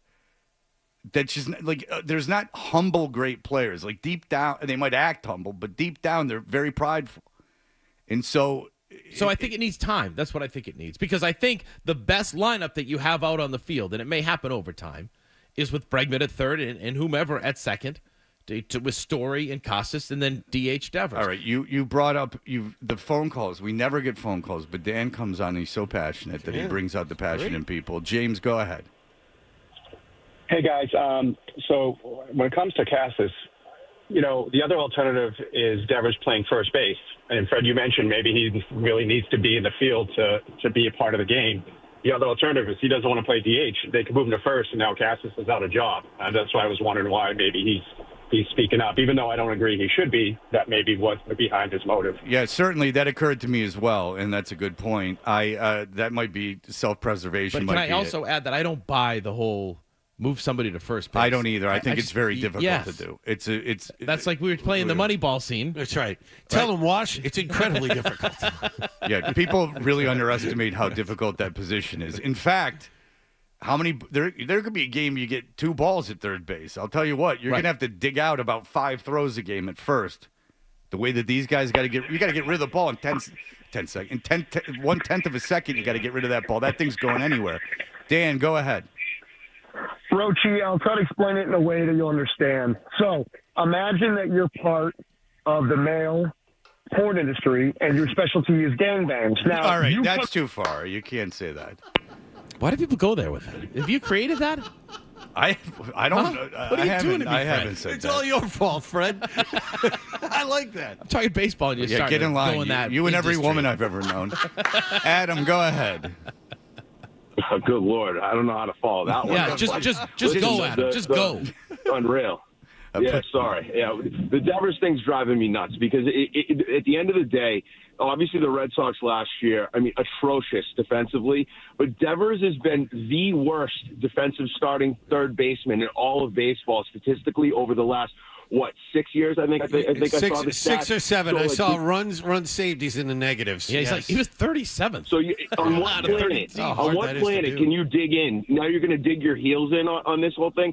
Again, I feel like the Red Sox painted themselves in the corner again because this should have been a discussion when they re-signed him. I mean, obviously they had a lot of pressure after losing Mookie and getting rid of Mookie, getting rid of Xander, like all of that. But this should have been a discussion. You have to start making some headway defensively, or else, this is where we're going to end up. That will be Thanks, guys. That will be this team's fatal flaw if they don't win this year defensively. If the Devers insists on playing third and they kind of say, okay, Rafi, if he go out starts there. moping and things like that. He is going to cost this team a couple of games at some point at third base. That is true. That's the job of Alex for the next 6 weeks is to get this squared away. Yeah, and that's really what a major league manager does. That's really the job of a major league manager. And I think he's really confident that he can work this out. You would know better than anyone, so there you go. I see both sides of it. Look, the Red Sox are much better if Rafael Devers is DHing. Fred. But I do understand the point of view of Devers of FU. You could have brought in anyone, and you could play Bregman anywhere. But why did it have to be you had 8? You had 9 positions. You had 8 positions to fill. I've come along on a lot of your takes. Yeah, you have. Like during football season and everything else too. I used to be like no. Like when we first started, 15, how many years ago? 17, whatever. Yeah, 17 here. And it's now, it's I kind of agree with Fred there. More often than not. Look at that, I've Fred. established my brilliance. That's not uncommon. To know me is to respect me. It's not hard. Wait, it's incredibly hard. Right? Moneyball. TT boy. Yeah. Mm-hmm. All right, we'll be back. Thanks for that. We'll have very little time to get into this, but we can try. Joe Murray is back at it again. He's a sensation. We will have that here at the headlines. Stay humble. Sports Hub headline.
newsstand, but make sure you bring the Sports Hub app with you so you can hear more of Todger and Hardy. That's what I want on my tombstone. On the Sports Hub. You know what's out there right now? Cadbury cream eggs. Out. Really? No, yeah. No, thank you. Give me all your Cadbury cream eggs. I just love when it bursts. Oh. A lot of food. Oh, my God. The good food that I had. Oh. Super.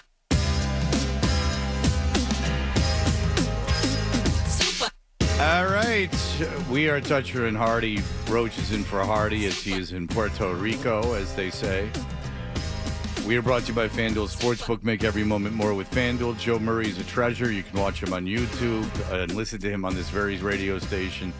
His show is starting at 6 o'clock until the baseball season gets underway.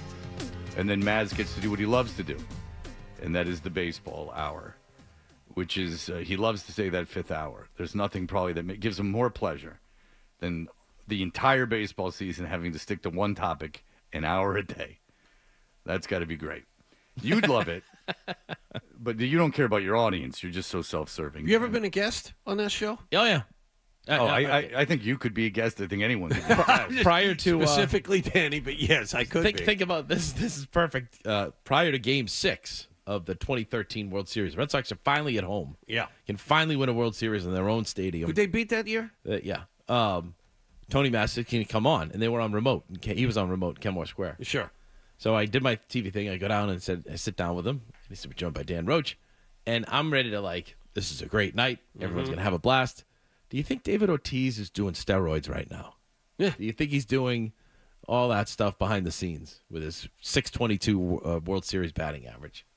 And I was just like, really? What did he picks up his cycle, as the World Series right? starts? Exactly. I was like, and then it has this. This is what we're going to talk about. It has this tremendous immediate gain in muscle that happens. Game 6 of the World Series. Yeah, Tony, why are you so? We're making the World Series. I'm going to start a cycle now, and then all the hormones are going to make everything start working in unison right away. Or it could be he's just good. Right. Well, listen, but listen, listen. Tony's got to talk about them a lot. And it does very well. It's a very highly rated love Tony. When you talk baseball with Tony, if you want to just shut the door, just the two of you, and talk baseball, he's awesome. Oh, sure. Awesome. He knows more about this Red Sox team than probably anyone else. All right, look, Joe Murray knows more about entertaining an audience than anyone else. We always get reports on what happened on his show, and this was one such report that I got. Here we go.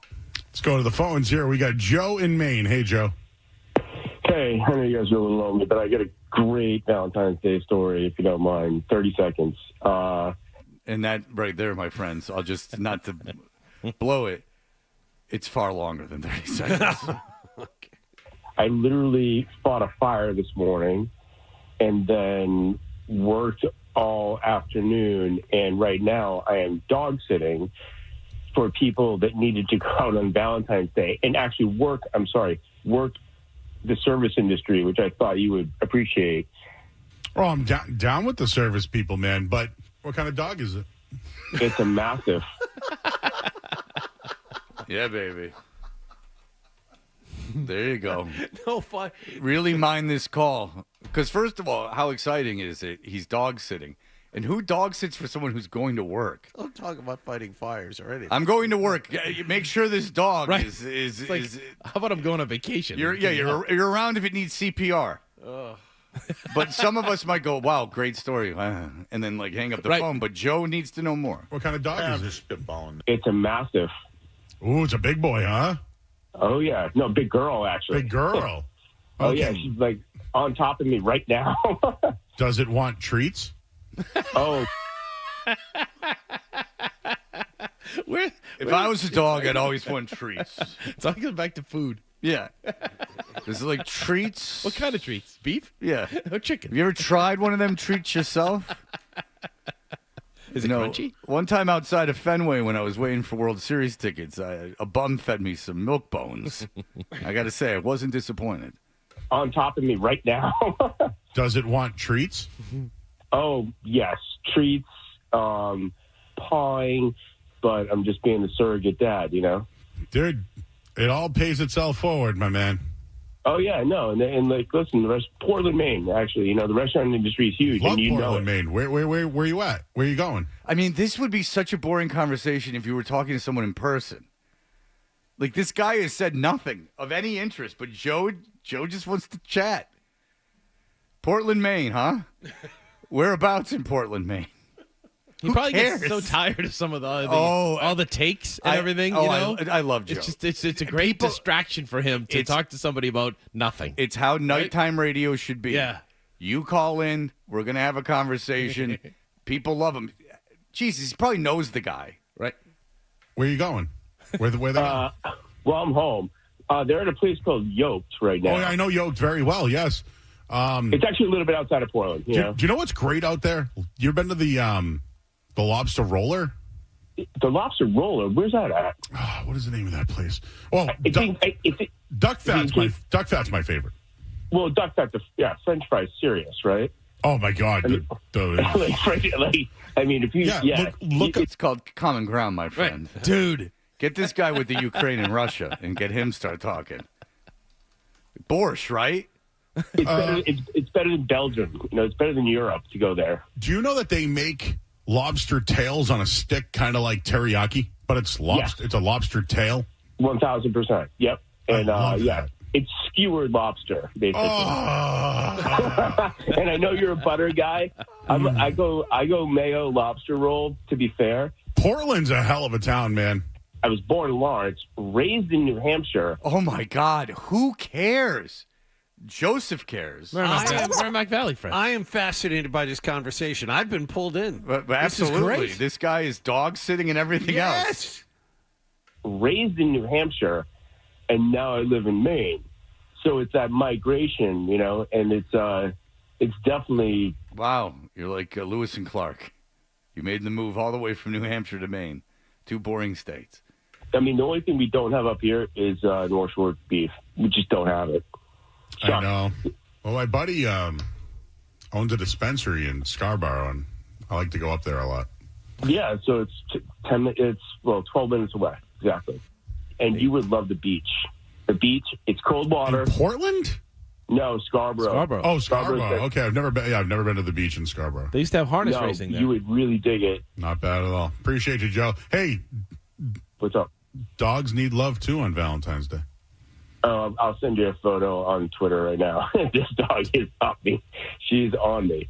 And, dog lovers. And she's going to go outside. What was the name of the film that you were trading around college? And, dog lovers. All right. Well, listen, that sounds very inappropriate. You got that thing from Germany. What was it called? Dog lovers. All right. Well, I don't care for that. Oh, yeah. And she's going to go outside and eat some snow right now. So just don't eat the yellow snow. No. Thank you, Joe. He needed a cigarette after that one. Just let it go. I know you. Everyone. I get it. This is why Joe's so great. There's these silences that everyone feels they need to fill. Let it breathe. Really get into the Joe experience. So Joe just. By the way, this phone call is way cut down. They went on for far longer than this. But this is Joe. What did we learn? The guy's dog sitting in Maine. He used to live in New Hampshire. And there's a restaurant that they put lobster on a stick and cook it. Yeah. That's what we got out of this phone call. Listen to the satisfaction that Joe, another job well done. No. Thank you, Joe. He's the best. See, you guys can't let it sit. It's so uncomfortable for you being radio people. Again, try not to say anything. I dare you. Here we go. No. Thank you, Joe.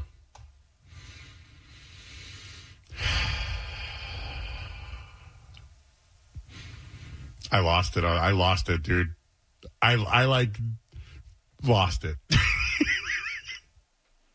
Sure.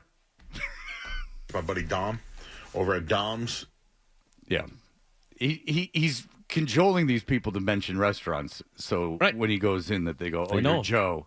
Have a seat.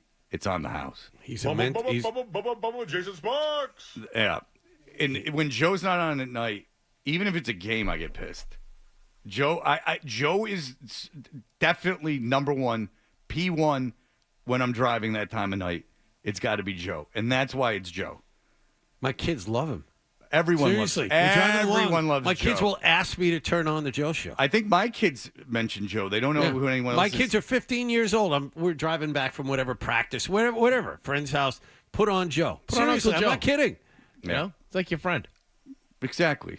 You know, Dan, it's like your walking club, but on the radio. There All you right, go. Chris Forsberg is going to join us. We're very fortunate to have him because he's on vacation in Myrtle Beach, like only the true cultural elite get to do. We'll have that for you in just a moment. Maybe you want like a good pasta dinner.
with hockey, and more specifically the Bruins, who are back at practice yesterday. Their next game isn't until Saturday night. Charlie McAvoy is not expected to be there after being admitted to Mass General Hospital to take care of what was turned by the team an upper body injury. He's already been ruled out at tomorrow night's final of the Four Nations face-off. Sportsnet in Canada reports he underwent a procedure to clean out the infection stemming from that minor injury.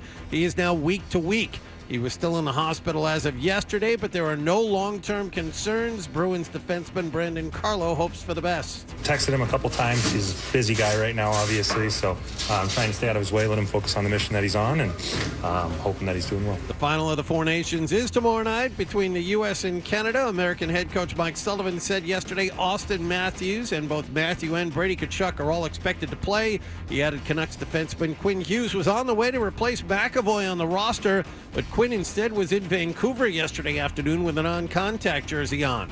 The Red Sox full squad continues to work out in advance of the beginning of the exhibition season. That's this coming Friday. Tristan Casas told the media yesterday he prefers Rafael Devers at third base, Alex Bregman at second, and all of the top prospects in Worcester to start the season.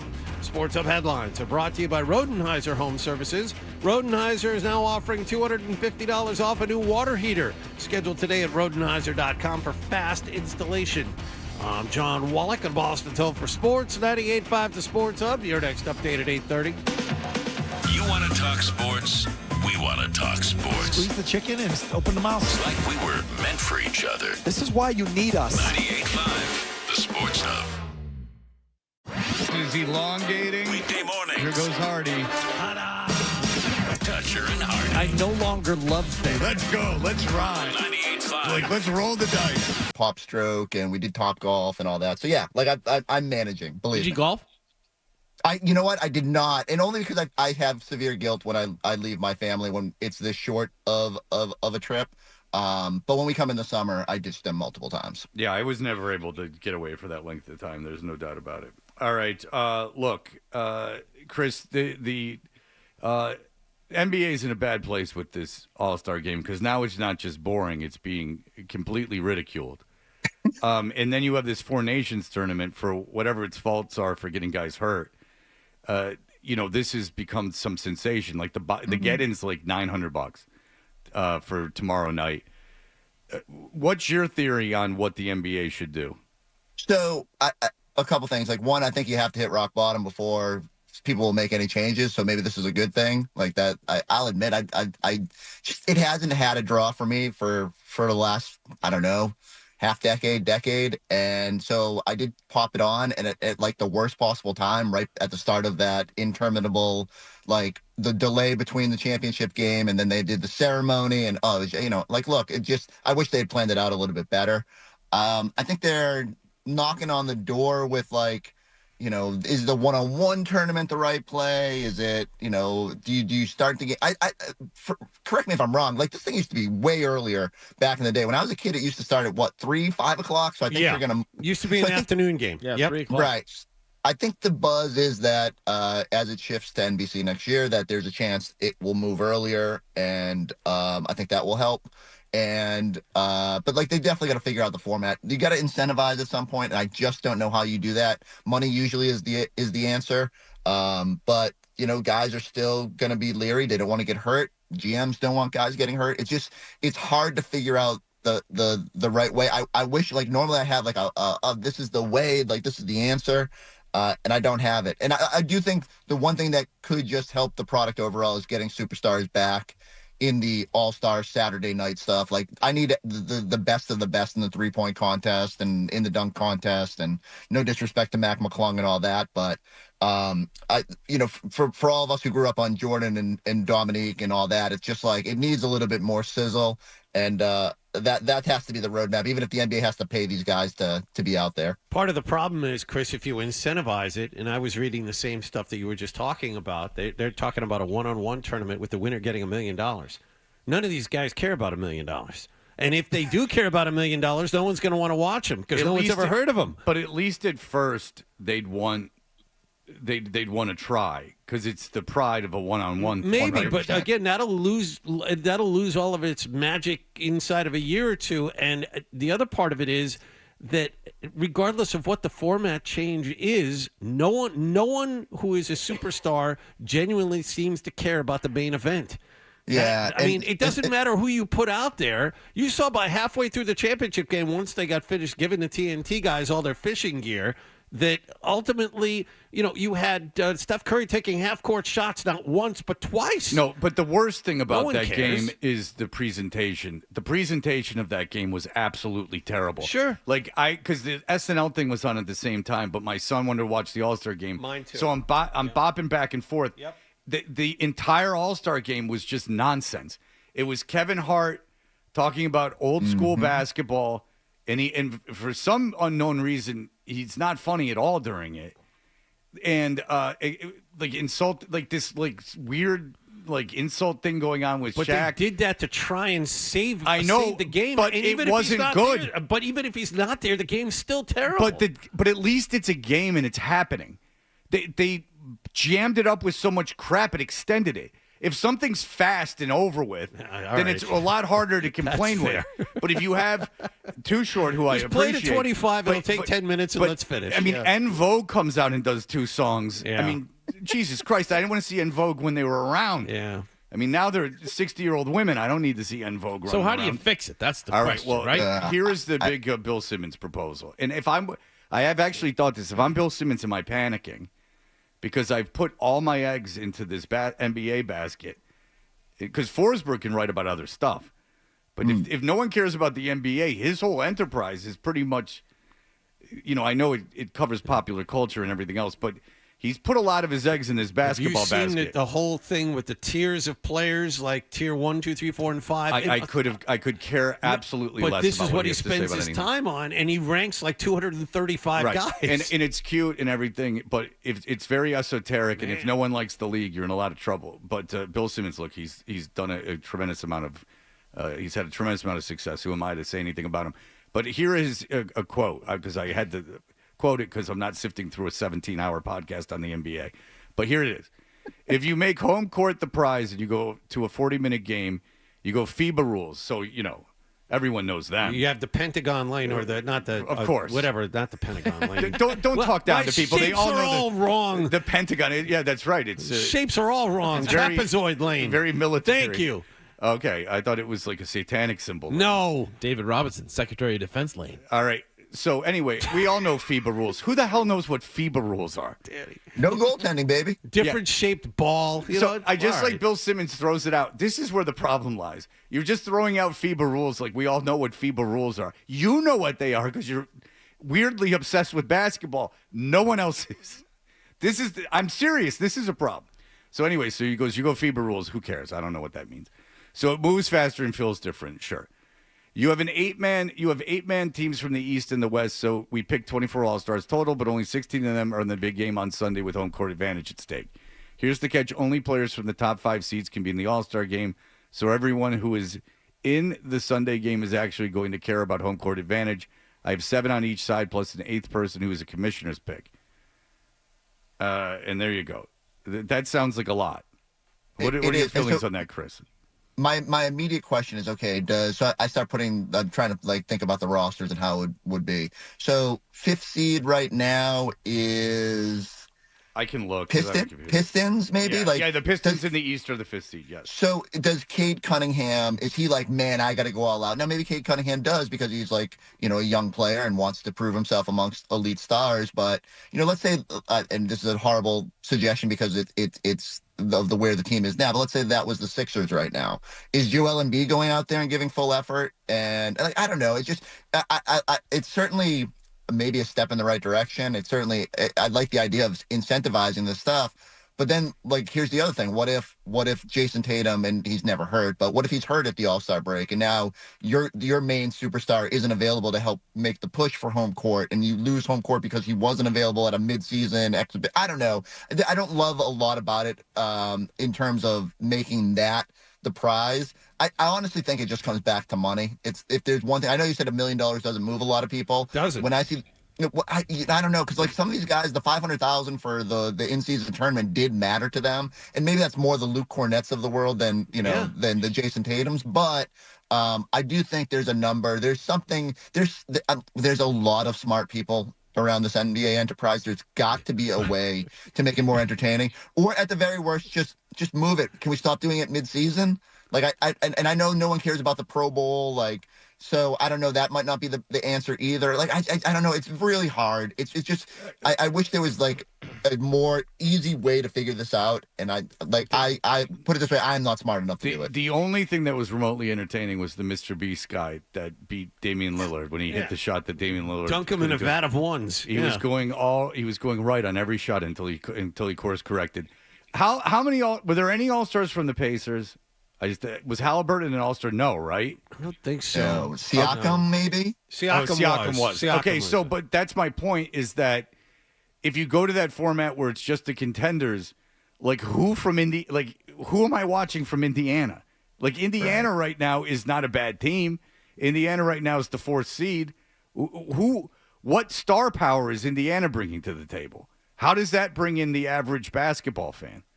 I mean, Halliburton and who? Siakam. So who am I? But I'm gonna Pascal Siakam is someone I tune in to see. Yeah, you lose from the top 5 seeds if you want to use that rule. You lose Anthony Edwards, you lose Kevin Durant, you lose Victor Wembanyama, you lose if Luka was still on Dallas, you lose Luka Doncic. I mean, none of those teams are in the top 5 right now, and none of them would have been eligible to play in the All-Star game using Bill Simmons' rules. I mean, maybe there's a tweak where you like each, and then it gets messy. I was gonna say like every team picks their 6 best, but then like, you know, even that, like how do you decide that? And people will feel slighted, and people that don't make the top 6 are all of a sudden hurt. Like I don't know.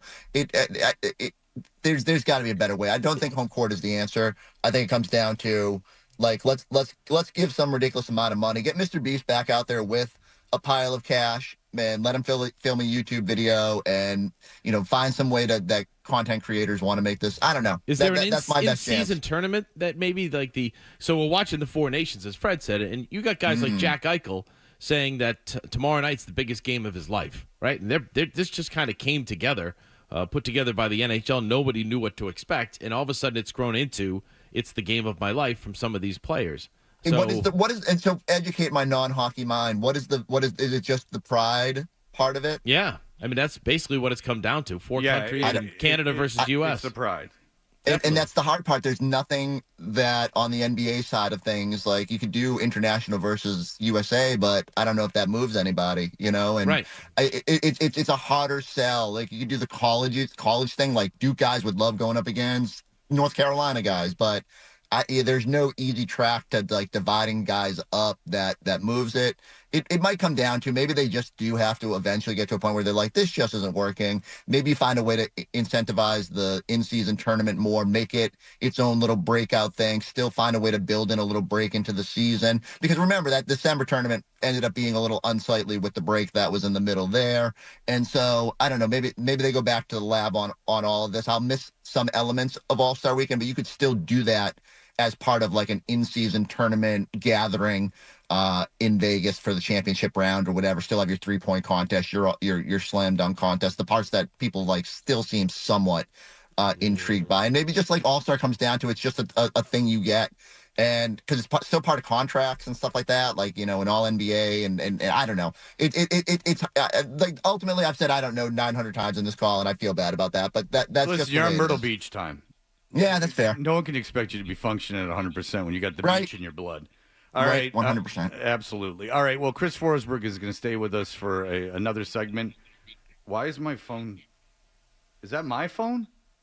Not mine. It's not mine. No, I blame whatever Dan. it was, it's gone now. I blame Dan. All right. Well, listen, Chris Forsberg is going to stick with us. We'll be back with him in just a moment.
a golden ticket I've gotten.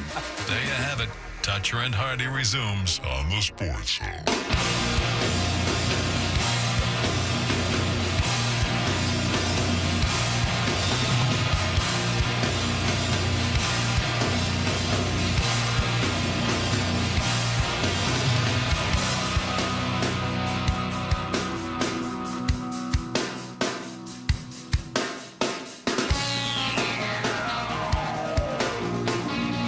Hi. We are Toucher and Hardy. Dan Roche is in here. He's very volatile because he's gotten very little sleep. He's going between overly annoyed to overly passionate. He's a manic almost this morning. Wouldn't you agree, Adam? It's the perfect day to have him in with all of the drama with the Red Sox. I like having a fired up. I mean, it's great to have Dan on when there's Red Sox news, but it's when he's all fired up and he's getting salty about it, even better. Yeah, he had no patience for that game you came up with. You got to take that a little personally. All right, Chris Forsberg from NBC Sports Boston's with us from Myrtle Beach from his vacation. He's very kind to join us. Have you seen the viral video of LeBron James going into the All-Star locker rooms? No, what happened? I can't figure it out, but Kyrie? No. Kyrie, he hugs Kyrie. Is that him and Jaylen Brown have beef? Because he does this like snazzy handshake with Tatum. They have like a Olympic handshake that they do. Right. I did see that. Do you know the reason? No, do you? Yeah. I'm just gonna. I would guess is at Summer League, Jalen was one of the ESPN cameras caught him talking on the sideline, and he said something like Bronny's not a pro. Well, Bronny's not a pro. Yeah. Did you see the category on Black Jeopardy and Saturday Night Live, and it was give Bronny a break or something? Yes. Yeah, give Bronny a break. Yeah. Yeah, there is this. It is funny. There is this online. Yeah, that's not me. There's like almost an echo. Oh, it's you, Forsberg, for Christ's sakes. Jesus, Forsberg, you're feeding back. Come on. You're a TV personality. Blame the iPhone. How do I fix it? You're fine. It's not doing it now. Yeah. All right. Whatever. It sensed your consternation and switched off. But okay. So, do you think is that something that LeBron James would remember? Is that? Yeah. Oh wow. Yeah. I mean, look. I mean, if someone slandered your child, and I think we all agree. Like Jalen, we understand his point. But yeah, like when you're a superstar athlete and someone says that your child isn't a pro or maybe expresses doubt of where he's at in his career, LeBron probably took that personally. I would like to think I'd have the presence of mind and be able to self-reflect enough that I would know that indeed my son would not be in the NBA if it was not. There is literally zero chance that his son would have been drafted in that draft and be on an NBA, let alone be on an NBA roster. I mean, it's more likely he would have gotten drafted than made an NBA roster. He wouldn't have gotten 1 minute of NBA playing time if LeBron James wasn't on that team. He would have been drafted by a G League team and sat at the end of the bench. Honestly, there are hundreds of Bronny Jameses struggling to make NBA rosters as we speak. There are lots of guys that can average 20, 25 points a game in the G League that never get a sniff of NBA time.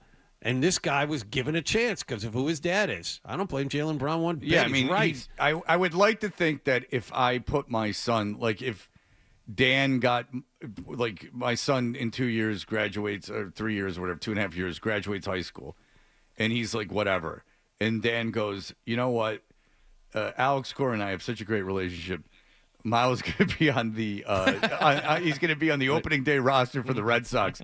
And, he's topping out at 89, and he's going to be on the opening day. He's crafty. He's crafty though. He's going to be on the and all he had were like fringe D1 offers, D2 offers. And someone said, "Wow, he doesn't deserve to be on that team." I'd like to think that I would say, you know what, he's right.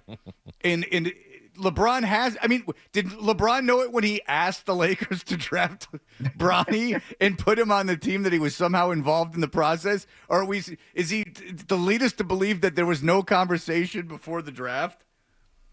I like. Look, I like you're asking superstar athletes to be reasonable, and it just doesn't happen. And yeah, I think we've been down this road. The whole blocking other teams from even considering drafting him, even though no one was probably going to draft him, was ridiculous. And I do feel bad. I go back to it every time we have this conversation. I feel bad for the kid. He's been put in a tough spot, and I don't know. I feel bad for him too. I don't blame Yeah. Bronny James at all. No, this isn't his fault. No, because It's not his fault. getting him into USC is fine. Like that's. I know there's NIL money, but that's amateur athletics. And if he wants to make NIL money off of his name, look, Arch Manning doesn't. And he was but he was a top 50 kid in high school. Yeah, He was. He was a top 50 kid in high school. But have you ever heard Stephen A. Smith? Like all of a sudden, Bronny would move up these rankings. Oh, they got him into the McDonald's All-Star game. That wasn't a mistake, but it wasn't like he wasn't a four-star athlete. But he's not tall, but he's a great athlete. Yes. He's like a great physical specimen, apparently. So, but he's 6'1", maybe. So, this isn't a 6'9" kid that just hasn't learned the game yet. I mean, there's a very limited ceiling on this kid. But I can see getting him into college. And then, but I do feel sorry for him, Chris, because then you would think, all right, he's in college, he's an adult, now it's time for him to do his own thing. And look, if he's a junior at USC and he's a fringe draft pick, then I go to GMs maybe and go, look, just here's my thoughts on him and here's my thoughts on why he'd be a good professional. But after a freshman year where he had a heart condition and never played, and when he played, he wasn't good. I mean, that's a terrible position to put him in because Bronny has to know that everyone's thinking the way Jaylen Brown thinks. That's all. Right. And I thought he should have gone back and, put in another year or two, whatever the case may be. And that then, just as you said, Dad probably should have been hands off. If the Lakers need some input on why you think he's going to be a good pro, then help them in that decision. But and I don't know how much he's been on the Lakers roster. I thought for sure he would just sort of played 17 games. Yeah, which is still probably more than I would have thought. And, some of that is like obviously LeBron going when they went back to Cleveland, it was a big deal for him to have him there. And, I get some of that father-son dynamic, but I almost wish they had just sent him to the G League squad, let him, work behind the scenes, either prove that he could be at that level or, pick your spots a little bit more generously about when you're pulling him up to the parent squad. And yeah, it's not a great situation. And I just keep rooting for the kid because he's been put in a tougher spot than it needs to be. He's shooting 25% from the field in the NBA. Oof. Yeah, he's not good. At the end of games. Yeah, he's not good. Against guys who are supposedly on his level, other bench players. Or guys that, have, like, at the end of the game, you get the ball, like, you're down 15. With 2 minutes left, yeah. No. How about with 10 seconds left when they're literally not playing defense? And you can just go to the – like, how many of those points that he has, he's averaging 1.4 points a game? Because he hit that 3, He's hit 1 3-point. Sure. So how many of those points, I don't know, were like a dunk because everyone just was like, go ahead. Right. Like if you're shooting 25% at the end of games, that's a bit of an issue.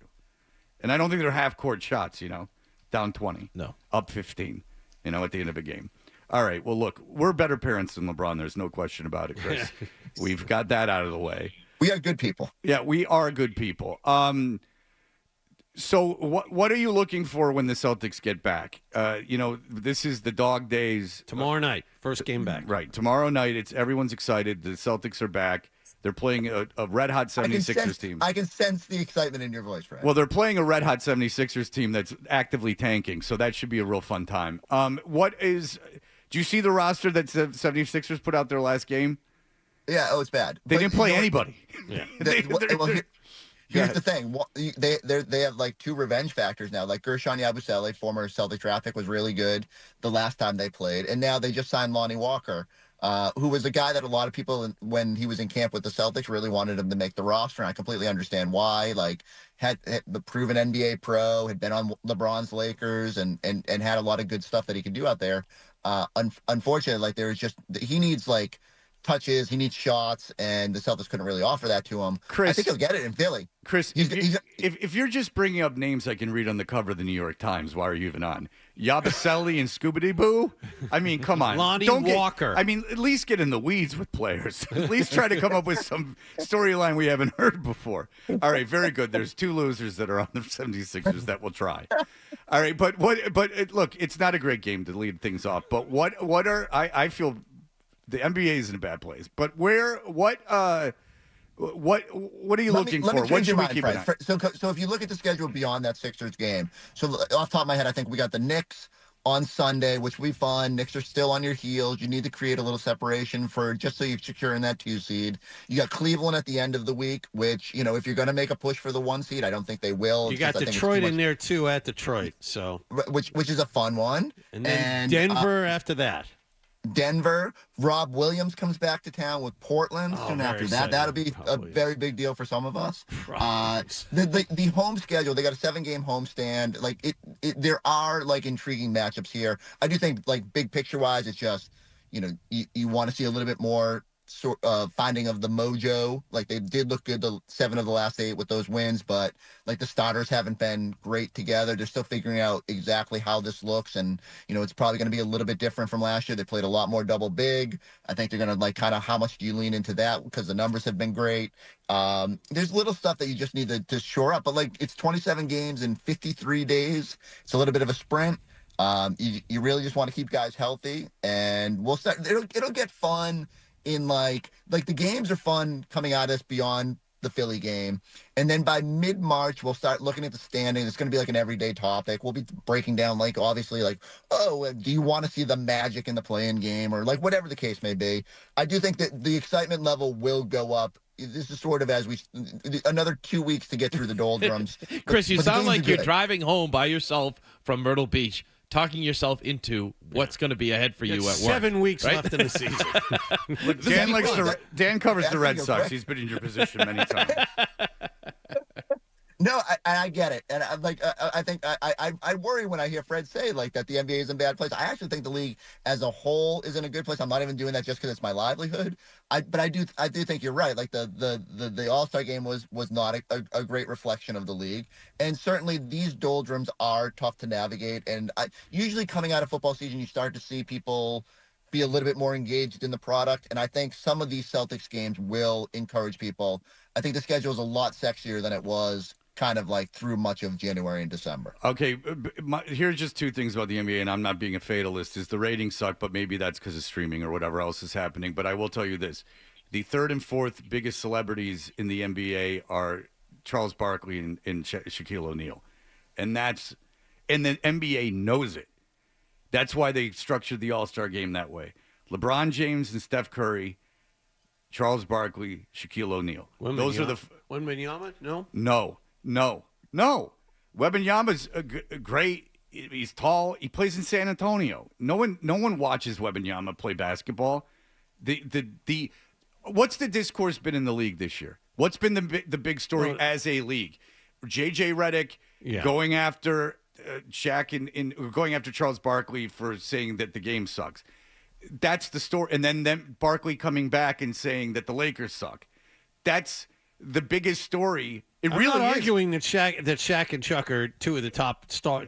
I don't know him like you do, so I call him Charles. But but tell me a bigger story this season than that. Does your kid talk about that? I think it's a little bit of a disconnect is what we do versus how the younger audience engages with it. I think the younger kids just care about the stars. Yes. Yeah, my kids. But my son doesn't watch basketball on TV. Mine does. So he does. He talks constantly about Wemby and Lillard. But how much does he watch Wemby? Whenever he can. Yeah, which is how often? Whenever he's on national TV. Also, his dad is a part-time play-by-play guy for the Celtics, so I think there might be a little parental influence in that situation as well. All right, look, I hope you're right. We have the rights to the Celtics, and I hope they do well. It's good for me. But Chris, I have faith that even if the NBA tanks, that you'll be fine. You've covered. What would I do? What the hell would I do? You come on here. You take John's job. What? Oh, okay. Problem solved. Well, that's good. Problem solved. Seamless transition. Look, seamless transition. That's right. We'll up our game a little bit. All right. Thank you, Chris. We appreciate it as always. Thank y'all. I'll see you soon. Safe travels. That's wrong right there. All right. That wasn't nice at all. Yeah. It wasn't nice at all. Take that, you. Jesus. Yeah. Now sit with that. I just put you in your place. All right. Very good. When we come back, Dan has a game. Oh. Dan always comes in prepared with a game. Ready. Very excited about this, Fred. He's been shuttling back and forth, talking with Adam during breaks. He came in with his hair on fire. By the way, whatever Jen this is. McCaffrey says in today's infield drills, Meyer at third base, Story at short, Bregman and Grissom at second, Casas at first. Huh. That is interesting. Okay. All right. Well, as you know, Dan, as we talked about earlier, there is nothing that spells out more of what's going to happen in a season than what's going on during light fielding drills, Especially the first few days. I think they're instructed not to run, and I'm not making that up. Right. I think they are instructed, don't run. Don't run full out, during drills. I would assume. All right. Anyway. You ready for the game? I am. And if your kids are in the car, just my suggestion is don't have it on because Dan's been known to get very blue. A full discussion of 9.5 weeks, the movie. 9.5 weeks. I mean, whatever porn parody there was of that. All right, look, Dan is a big fan of the Golden Girls porn parody and everything else that goes on. He likes to laugh while he's doing it. All right, very good. We will have that for you. Here are the headlines. Sports Hub headlines presented by Celsius Energy Drinks. Bruins defenseman Charlie McAvoy was admitted to Mass General Hospital on Monday after suffering what has been termed an upper body injury during the Four Nations face-off. Sportsnet in Canada reports he underwent a procedure to clean out an infection stemming from the injury. He is listed as week to week. He is not going to play in the Four Nation finals tomorrow night against Canada. The Bruins season picks back up on Saturday. Also, the U.S. will have both Brady and Matthew Tkachuk and Austin Matthews for the game tomorrow evening. In baseball news, the Red Sox full squad workouts continue in advance of the exhibition season, which is Friday afternoon. Tristan Casas told the media yesterday he prefers Rafael Devers at third base and Alex Bregman at second. Sports Hub headlines are brought to you by Grey Goose and Patron.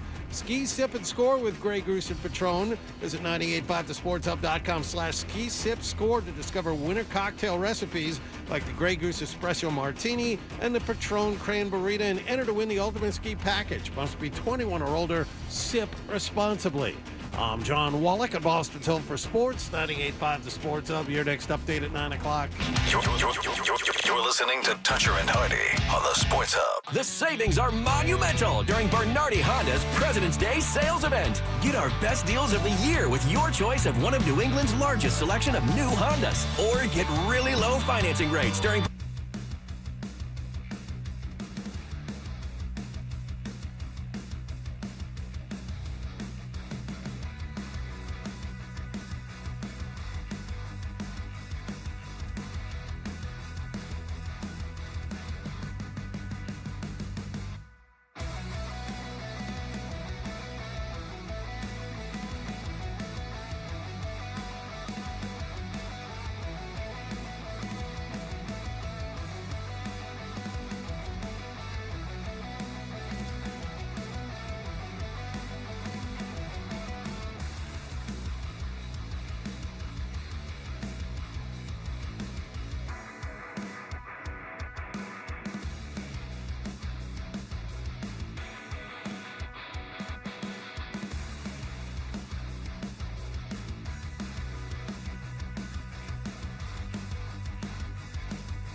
Music in the morning. Never had to knock on wood, but I never had it yet. Oh, you said you didn't want to hear more music in the morning.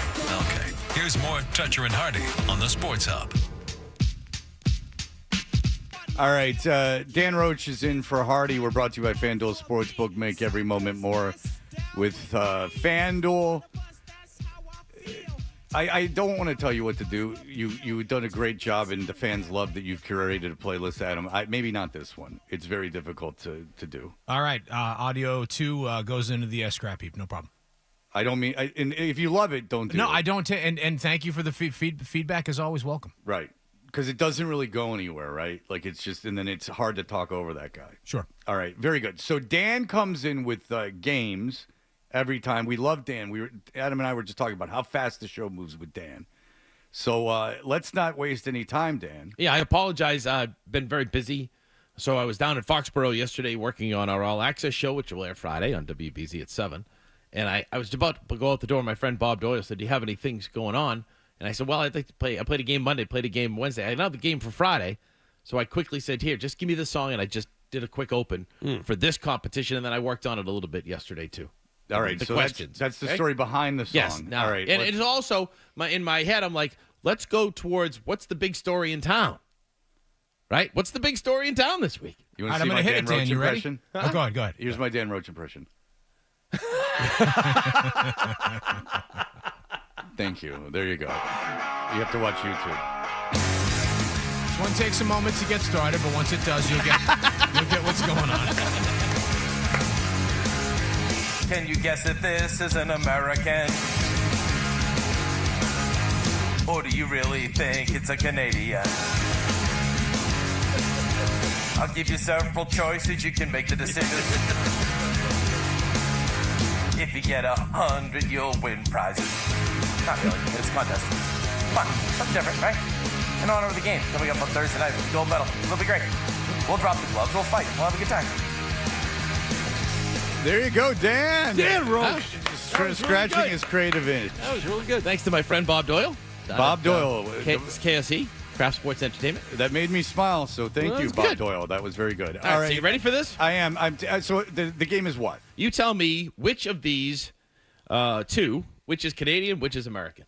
Okay, so Which of these two people? Is it your name is your buzzer? Or are we going person to person? How do you want to play? I'll give you two, and you guys can say, I think this one's a Canadian, this one's an American. Oh, so you're opening it up to the room for each you two one. can discuss. All right, let's discuss. All right, Let's start with James Naismith, Alexander Cartwright. All right, I know who James Naismith is. James Naismith is the inventor of basketball. Yes, who's Alexander Cartwright? He's the He's inventor known of as the baseball. father of baseball Yes. for developing the basic rules of the game in 1845. Isn't that Most people interesting? think it's Abner Doubleday. That's what I thought. And there's a Doubleday field at Cooperstown, but it's not. That's why I was under the impression all these years, 50 years, I thought Doubleday was the guy who established the rules. Go ahead. I believe James Naismith is the Canadian of the two of them. Well, that's my guess. Well, it's a pastoral game in Yes. the game of baseball, and I would assume, and it's America's game. Yeah. So I'm with you, too. I'm going Naismith is Canadian. Nicely done. That's why I don't like basketball. I love college basketball, but I don't like the NBA. you would think the Canadians would be better at this sport historically. Well, Mississippi Mills, Andrew Ontario. Wiggins is a big Shea star. Gillis But he went to Alexander. Springfield College, so that's maybe how it all started in Springfield. It all started with the peach basket. There you Dan. go. Nice. Way to work, Fred. You know, understand. No. All right, next one. This is for Fred. This is a good one, American or Canadian. Freddie Freeman or Bill Freehan? Okay, Bill Freehan played for the Tigers, and right. Freddie Freeman is Hall of Fame, will be a Hall of Famer.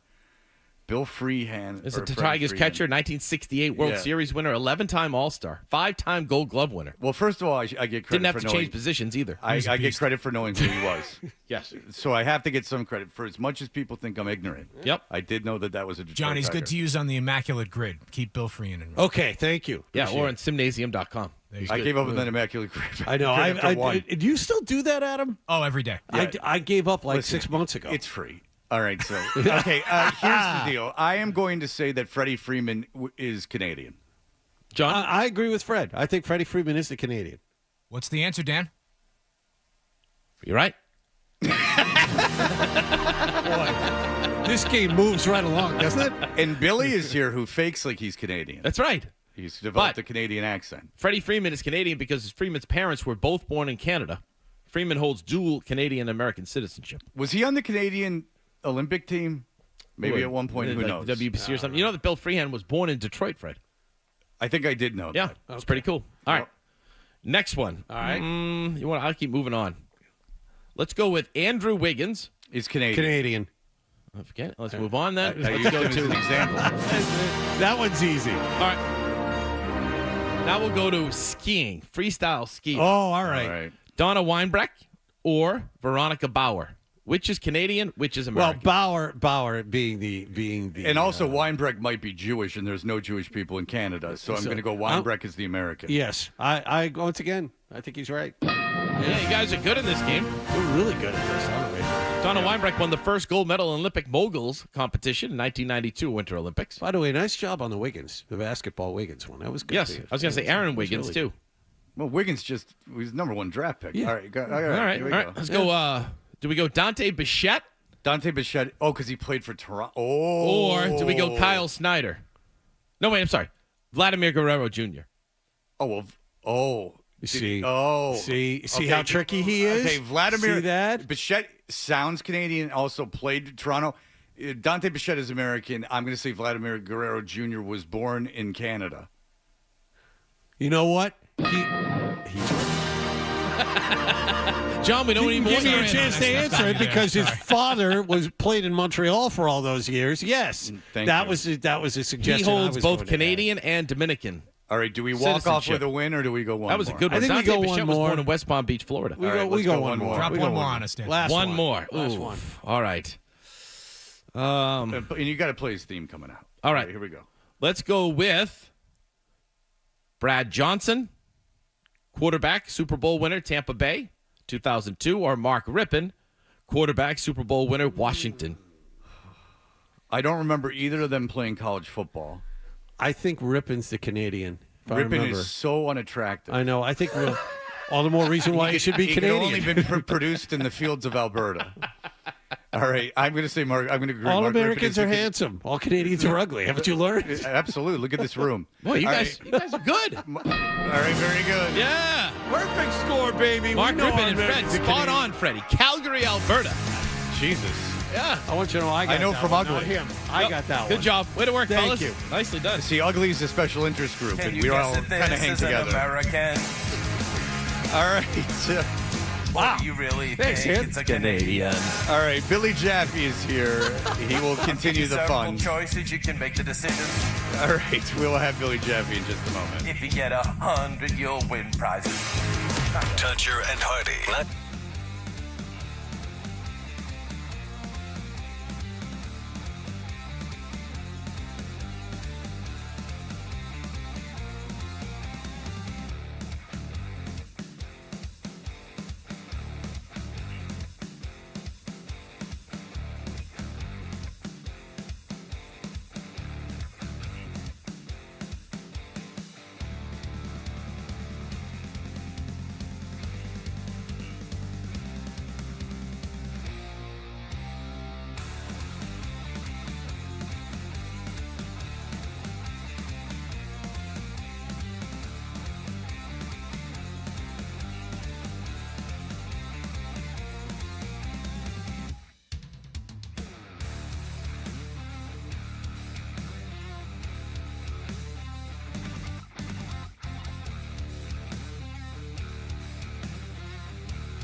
not Mike. Mike Sullivan is the guy you're thinking of. Oh, well, there's egg on my face. Hey, we are Toucher and Hardy. Dan Roche is in for Hardy. We're brought to you by FanDuel Sportsbook. Make every moment more with FanDuel.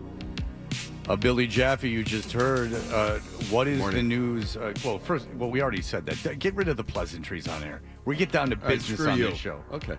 Yeah. There you go. Bring some of that fire, Billy. I like it. Yeah. I've been off for one. Actually, I wasn't off. I talked to you guys from Texas. Yeah, treat me like a real piece of crap. I love it. Okay. All right, so... it's easy to do. I know it is. Not you, Roche. Very punchable face I have. All right, look.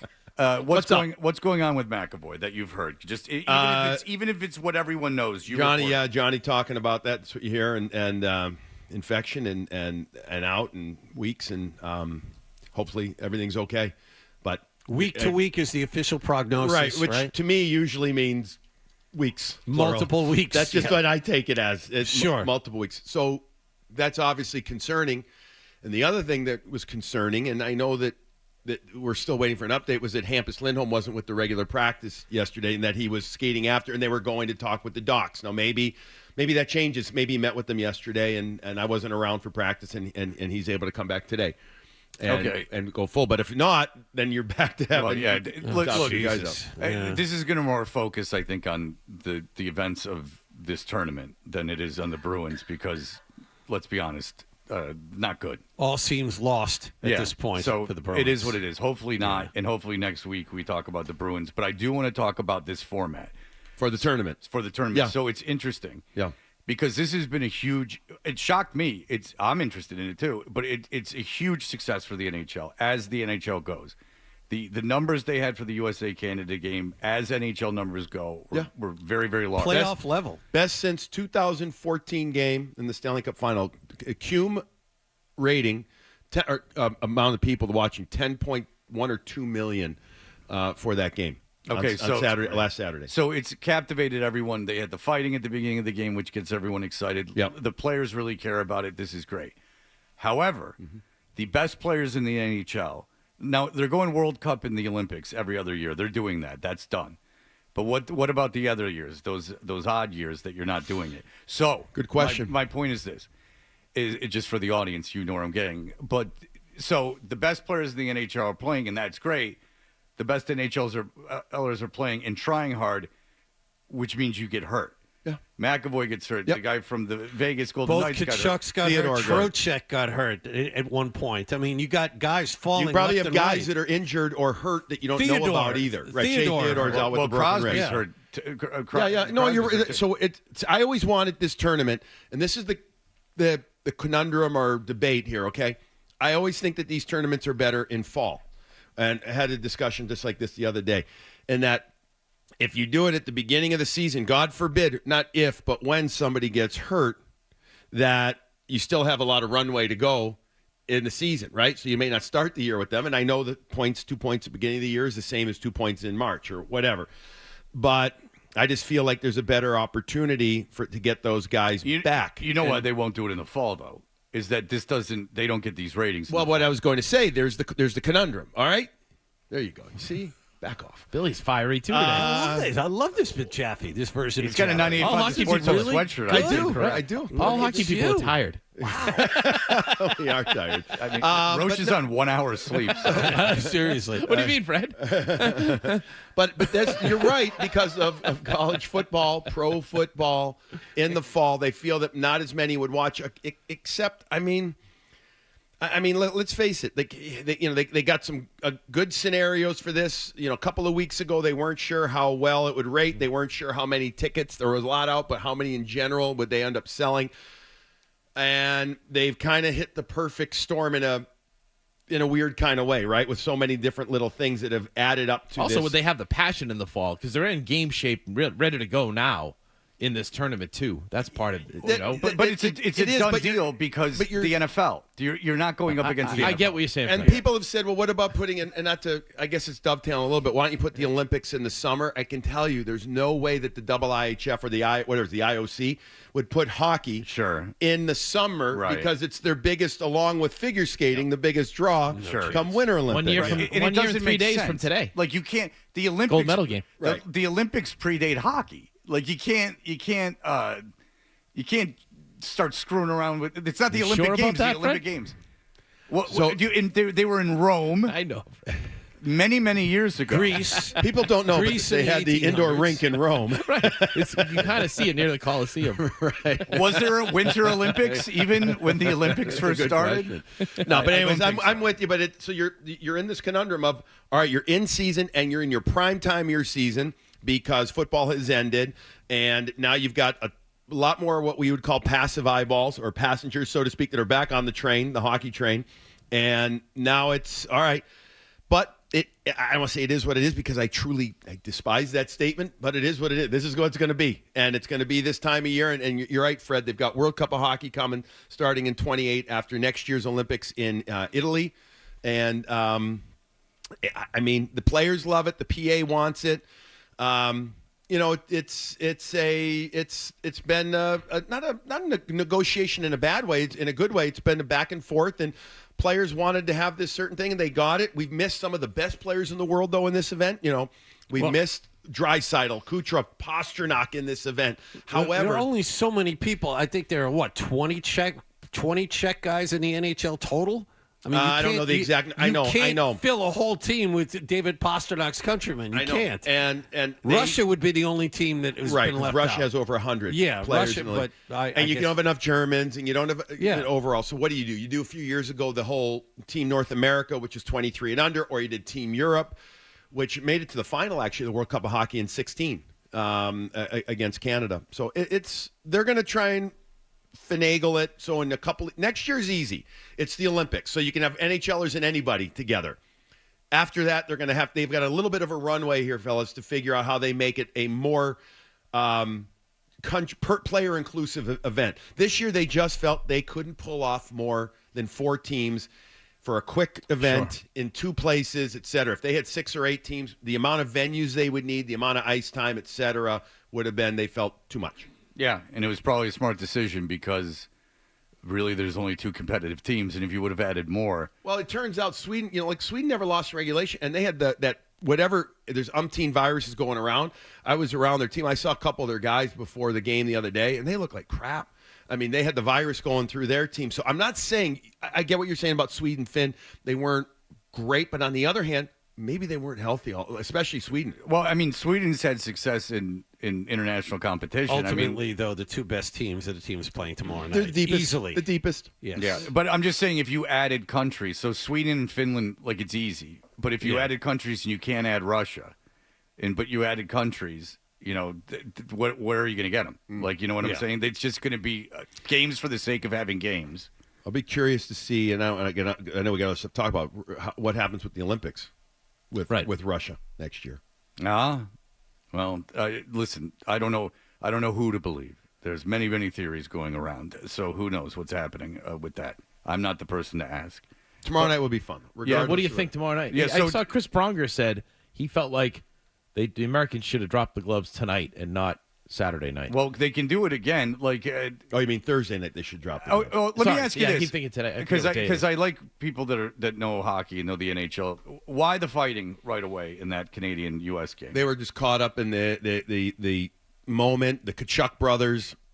They knew what their dad did back in 1996 in the World Cup of Hockey against Canada. So the big thing, and it's been interesting to hear. We had the TNT guy. I can't Brian remember. Boucher? No, Eddie? Boucher. We had Boucher. Boucher? Okay. Boucher, Great guy. and he was saying what made him so passionate about hockey was the 96.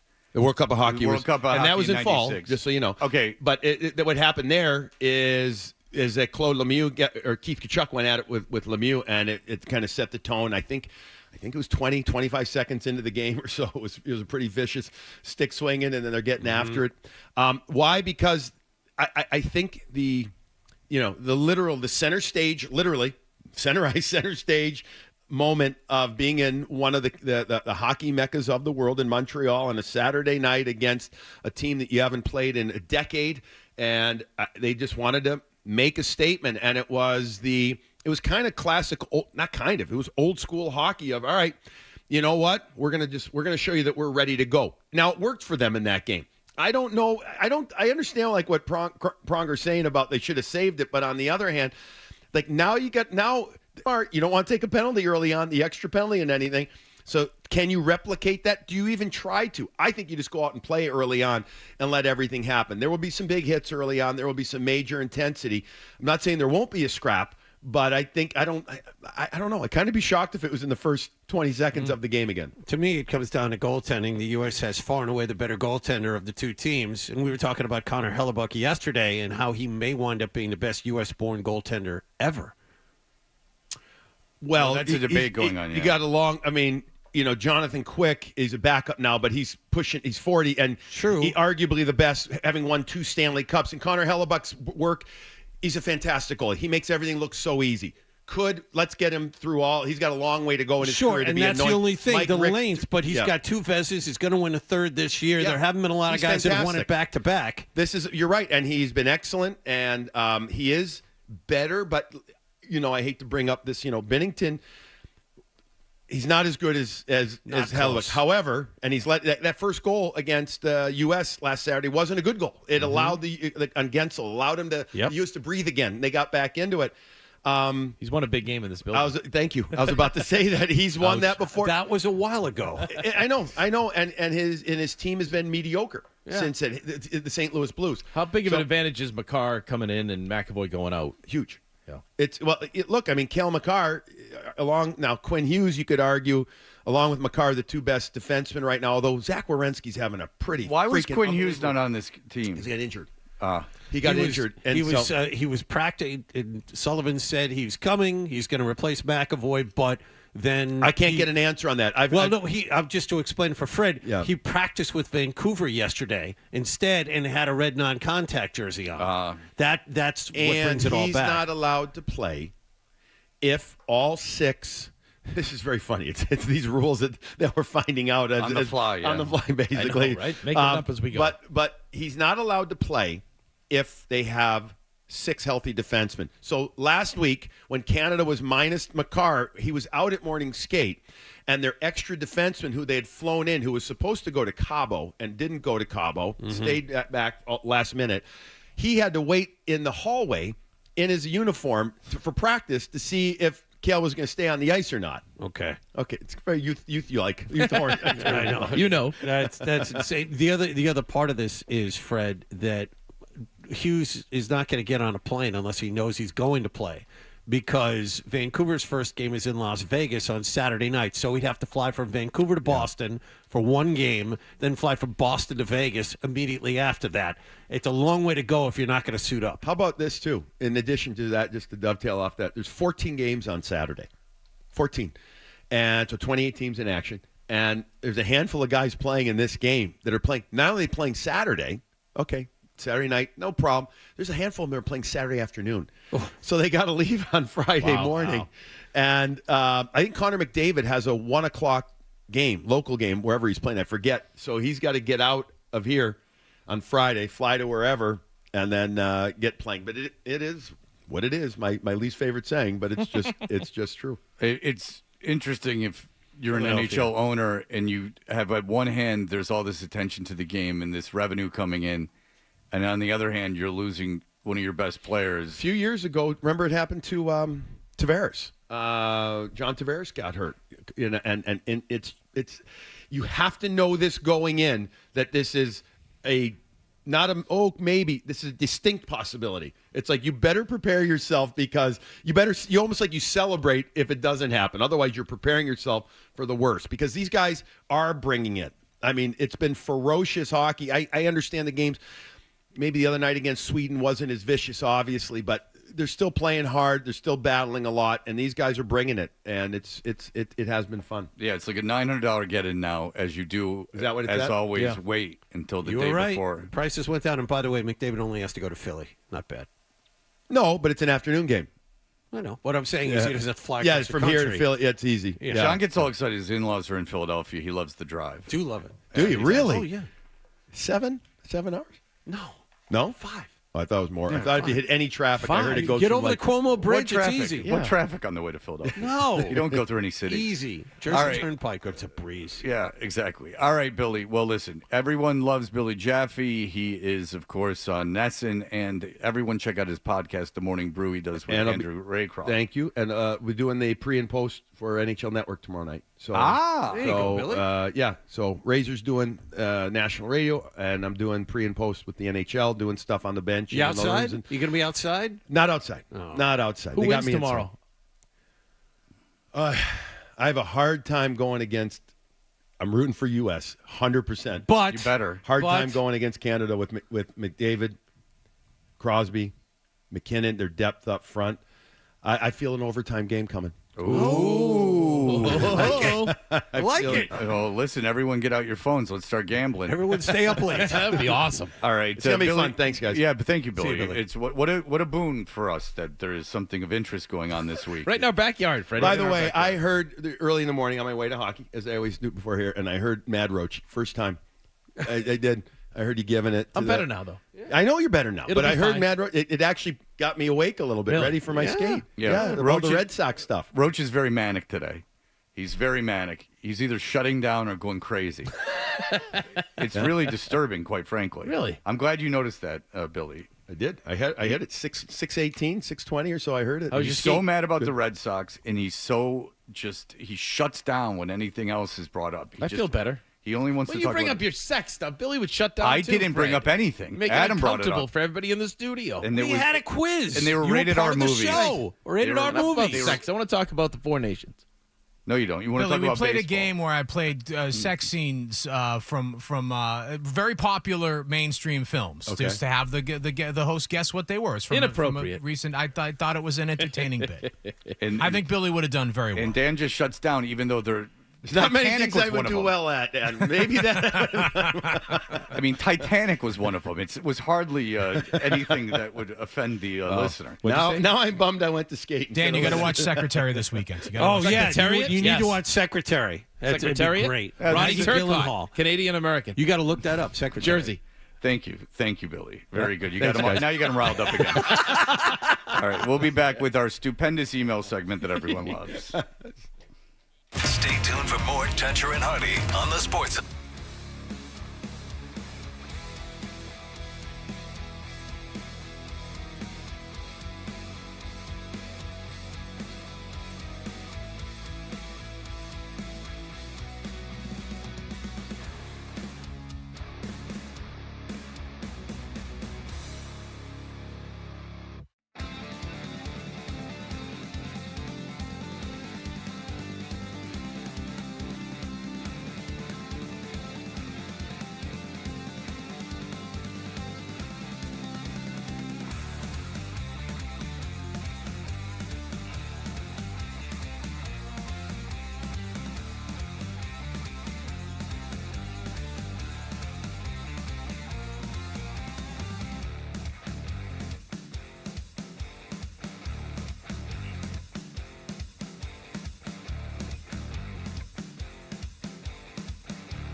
Hey, we're Toucher and Hardy. If you want to email us, simply go to 985thesportshub.com and find our email addresses. Follow the show at Toucher and Hardy on Instagram and Twitter.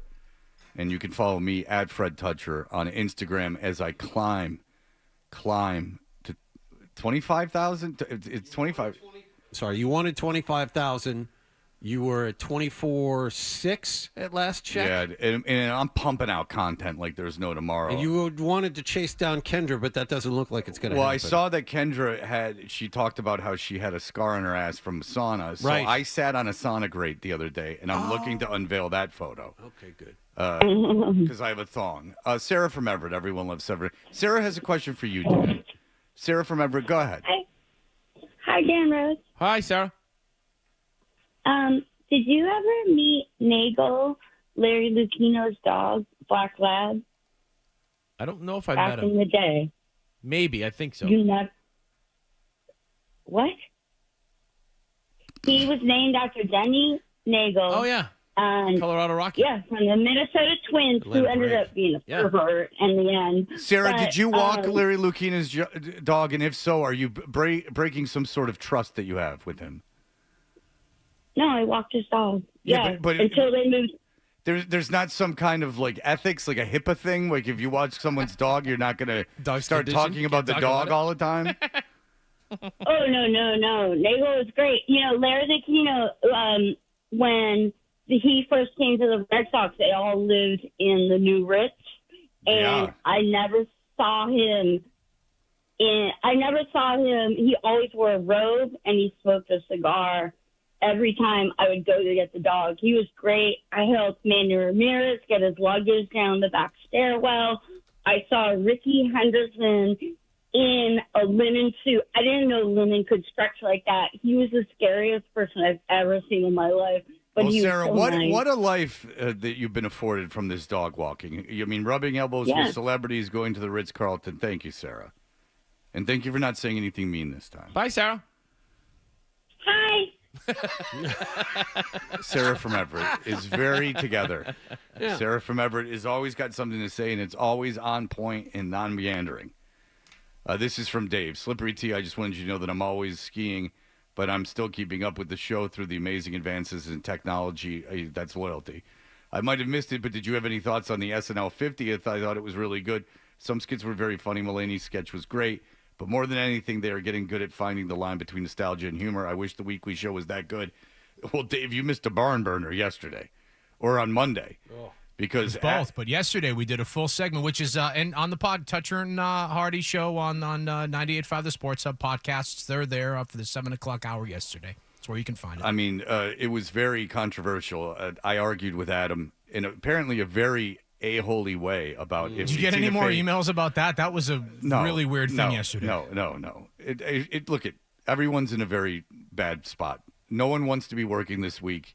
It's terrible. You can't walk outside. Everyone else, it seems, is somewhere nice, and we're stuck here. Look, I'm as pissed off as everyone else. This winter sucks. I get it. If you want to take it out on me, that's fine. Just listen to the show. Mark says, Dan, have you ever dressed up in a costume or uniform for sex?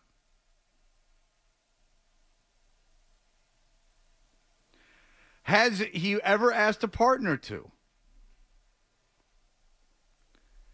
Now, you'll just have to explain this to me. Did said partner dress up as Dottie Hinson?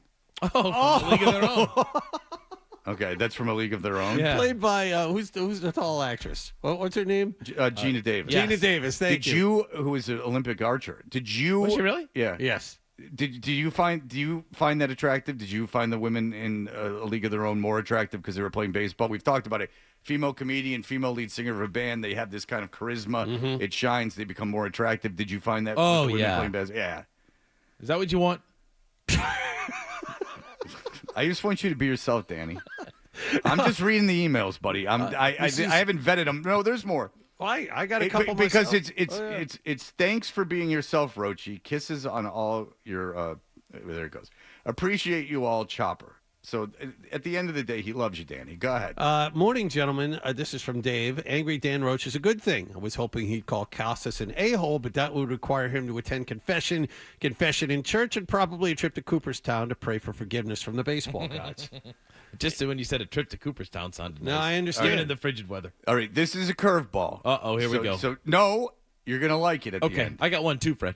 All right, Brian says, I'm sure Dan Roach is well familiar with the 1990 classic film Frankenhooker, where a mad genius doctor rebuilds his girlfriend with body parts from exploded hookers. But here was the question. If the mad Dr. Roche was to build his perfect Red Sox player from parts of current or former Red Sox players, what players would the parts come from? Brains, legs, left arm, right arm. Enjoying the show as always. Pedro's Brian. arm. Huh? Lester's arm. Yeah. Veritek's brain. What? Okay, this is for the edification of my son.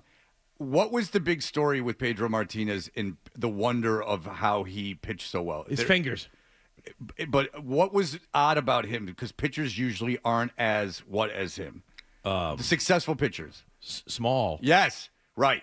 So how tall would you say the average major league pitcher is? Right now, like 6 feet, 6'2", maybe. Yeah. All right. There you go. Right. All right. Pedro was 5'11" on a good day. And he had Tape that and fingers email it to that were Mila. Crazy. Yeah. So there you go. All right. So you would have the arm of Pedro. Yeah, and left arm, right arm of Pedro, left arm of Lester. Uh-huh. Then I could pitch every other day. It'd be awesome. Yeah. So you would every other day. You would Legs of Ricky Henderson. You'd wear them out. They'd all need Tommy John surgery in May. Yes, that's all right. Very good. That's okay. Absolutely. Yeah. Whose feet? Legs of Ricky Henderson. Legs. Okay. He was on the Red Sox. Yes, he played for every team. Go ahead. I don't know. That's the eye of Boggs. The eyes of Boggs. Yeah. Now you're talking if I'm going to play the field, I need another arm. I need Evan's arm, right? So that'd be cool. What about chutzpah? What about that unquantifiable quality? Millar.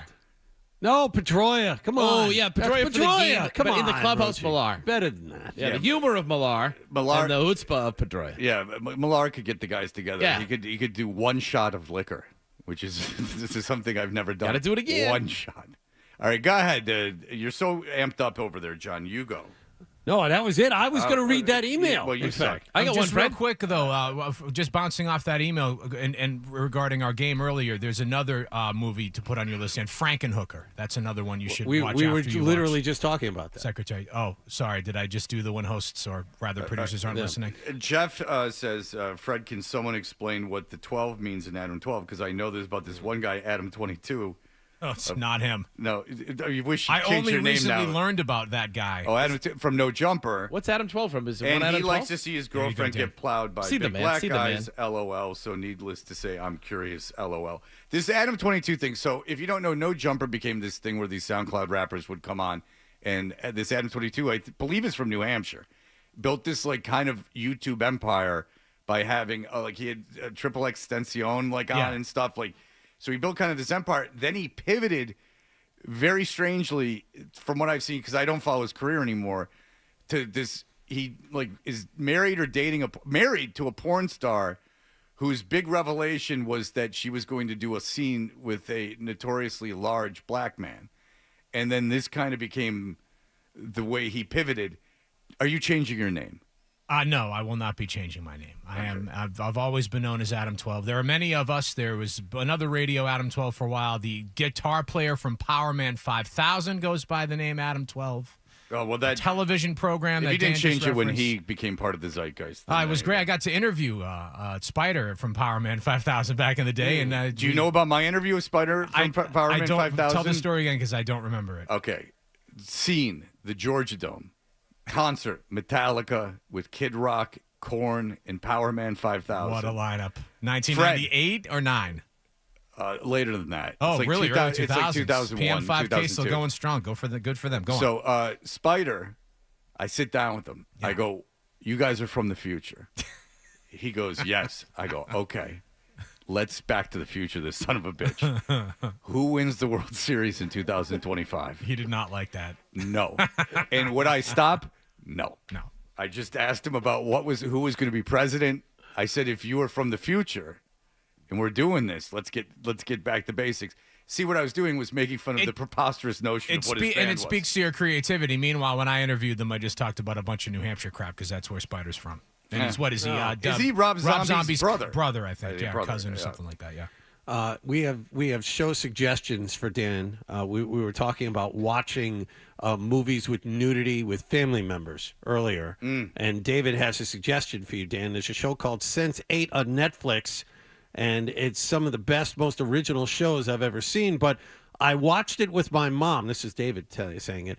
There's gay sex and lesbian sex and sex of up to 12 people at once. It got a bit awkward sometimes, but I highly recommend it.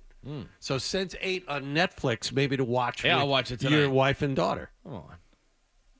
That's nonsense. He's just goading you at this point. I don't like John. that, John. Jesus Christ. A lot better shows on Netflix to watch. Yeah, I mean, there's the Red Sox documentary. Yeah. Oh, We gotta wait for that The one. one that's coming out in April. I had a friend who said he watched Fantastic. one. He watched one about the Red Yeah. Sox that's already No, out. that's It's the 3 04 one. episodes. It's 4 days in October, right? Yeah. Oh no, this one is behind the scenes of one last he's year. But talking the other about, one is the one he's talking about is 4 days. in If there was a 24-hour, this is a true story. Let's make it realistic. If there was a 12-hour documentary on the Red Sox that went from like the beginning of the team, like going into current day, there was 2 intermissions during it. Would you go to a 12-hour Red Sox documentary at a theater? Yeah, Yeah, I probably would. yeah, yeah. You would. It'd be People good. go watch all the Star Wars movies. Joe, this is the last one. All right. Hey, Fred, love the show. I've been listening. This is what makes me feel bad. I've been listening since the WBCN days where you guys would make me late for class in high school because I would be sitting in the parking lot and listening, cracking up most mornings. Now I'm a 35-year-old dad of 2. And I make sure to catch your show via podcast every day. That happens to me all the time. I'll go up and people want to take pictures, and I, of course, say, get out of here. I'm eating. No, I take the picture, obviously. And I always appreciate it. In fact, often they end the conversation before I do. And they'll be holding kids, and they'll be like, or holding a kid's hand, and they'll be like, I used to listen to you while I was in, middle school. And I'll be like, oh, that's great. So I'm not sure many people care about producers, but I just wanted to write in and say I'm a big fan of Adam 12 on the show. Huh. Thank you. That's kind. I'm Adam from the WBCN days, however, and I've come to really enjoy his contributions to the show. It's clear that he puts a lot of effort into the show with his music and his ideas for bits. I was pumping gas the other day and heard this song he used for Hardy's Gonna Linger come on the gas station speakers, and I couldn't help but laugh. The chemistry he has with you and Hardy is a joy to listen to. I imagine most of your emails aren't focused on the show's producer. They are, but they're very negative. Passion, enthusiasm, I love it. So I just wanted Nick, to it give brings Adam it some too, credit Ryan, to too. making the shows better. Don't forget Nick and Ryan. It's our team, Fred. And then he says other things that are nice, but Joe, thank you so much. Thank you, Joe. I appreciate that. For what I lack in talent, I hopefully make up an effort in PMA. That's right. You're like the bad brain. You know what my emails are, Fred? What's the best Disney hotel with a 7-year-old and a 4-year-old going for about 10 days? What would he know? He goes as an adult. He doesn't have time to take kids to Disney. He's got things I was to right do. there with you. Boardwalk area. Yeah. Yeah, beach club first, yacht club second, boardwalk. I mean, what is this? Swan Dolphin. There's boardwalk. not something called Google. This is information that's available. It's all to in everyone. one area. I've been to Boardwalk. Stayed it's at the Boardwalk. best. Jesus, That's great. I mean, it's Next heaven. to ESPN. Yeah. I mean, yeah, it's heaven. It's fantastic. It's the best place ever. You go take a ferry right across the water to the character breakfast, right? Yeah, why Huh? go somewhere that's natural and that was made, which is like some unique thing to Fred, the you earth can- when you could be some Right, prefabricated right. Can nonsense. walk to What's Epcot natural? from there, Fred. What's natural in your opinion? Let's go someplace natural. Where are you going to go? To a mountain? Well, you could go to a mountain. Like a You could go river? to a river. Yeah, these are all natural Yeah, things. great. Wow. You Let's could go to the hike. ocean. Like, I listen to Adam, and he sounds like I want to poke my eyes. Well, Adam, now you're teasing Let's go Adam hike. because you know Adam can't go to Disney.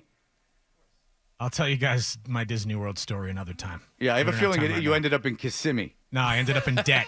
We can talk about that another time. All right, very good. Like my grandma used to say she was taking me to 2 times I was the wool over my eyes. My grandmother told me she was taking me from Lakeland to Disney World, but she took me to Circus World instead, which was Oh. Anheuser-Busch's theme park. And one of the rides was a movie theater where you watched like you were in the front of a roller coaster. I remember that. It was just a movie theater. There's no 3D glasses. There was nothing. It was just a movie. The seats didn't move. You were just like a Jordan's furniture. Yes, in 1983, the state seats were going all over the place. Was it surround sound? And then, of course, the time my dad said we were going into Disney World and he'd take me to Tom Amansky's baseball, and I had a huge panic attack. Did you get a Fred McGriff hat? I just remember being absolutely miserable and full of anxiety because my dad had completely lied to me, and now we were at some weird baseball lesson, and I don't know what was going on. Remember when the Royals had that? Yeah, it was the boardwalk in baseball. That's Yes, where he was. that was pretty That's cool. where I was kidnapped and taken to. Oh, come on, Fred. It wasn't a fun memory. Nothing for you is. You know what? I just had a revelation. You're right. All right, the stack is coming up in just a moment. Here are the headlines. Stay with us. Sports Hub headlines.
Toucher and Hardy, and we are brought to you by FanDuel Sportsbook. Make every moment more with FanDuel. Dan Roche is here. Andrew Callahan will be in tomorrow. Then Dan will be back on Friday. This week will never end.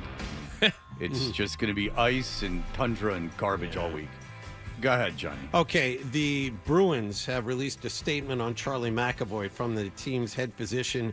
It says Charlie McAvoy sustained an injury to his right shoulder acromioclavicle joint. I'm not even going to try and get that right. In Team USA's Four Nations face-off game against Finland February 13th, he underwent treatment, which was administered by Team USA's medical staff. Upon returning to Boston, he developed increasing pain, for which he was evaluated by the Bruins medical staff. After undergoing x-rays, MRIs, and blood work, he was diagnosed as having an infection in his right shoulder, as well as significant injury to his AC joint. He underwent an irrigation and debridement procedure at Mass General Hospital February 18th.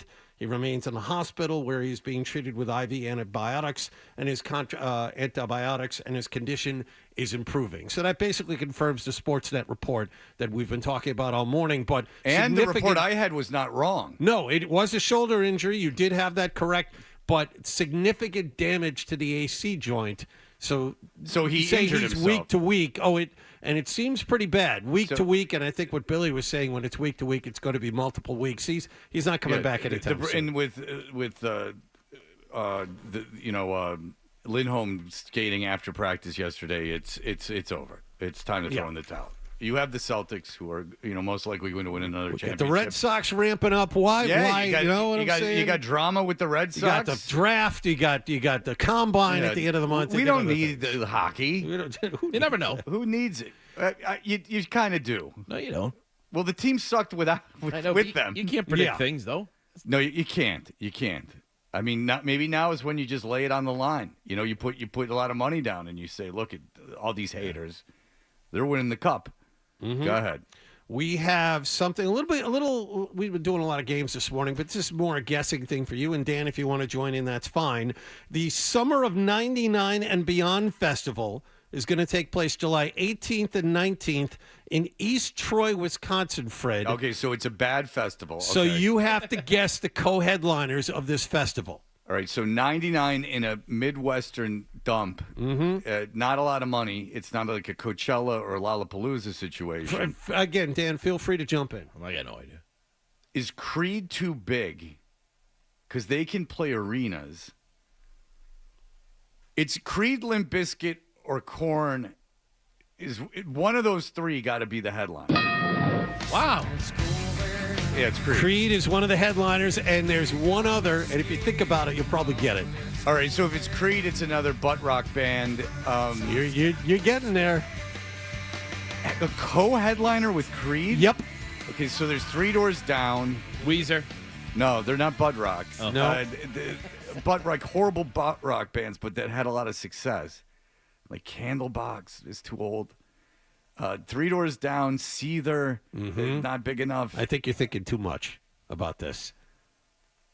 Oh, God. We've discussed this group at length on this program. You are not a fan.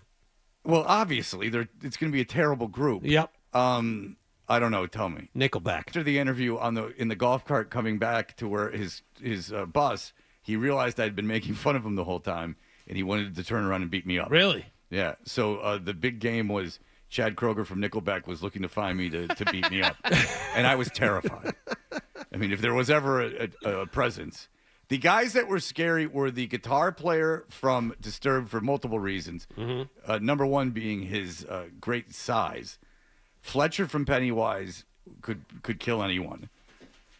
And other than that, I don't recall being overly intimidated. Marilyn Manson was fun because I couldn't stop laughing because I went backstage and he had usually backstages at shows are super boring, especially during the day. It's like just the crew eating.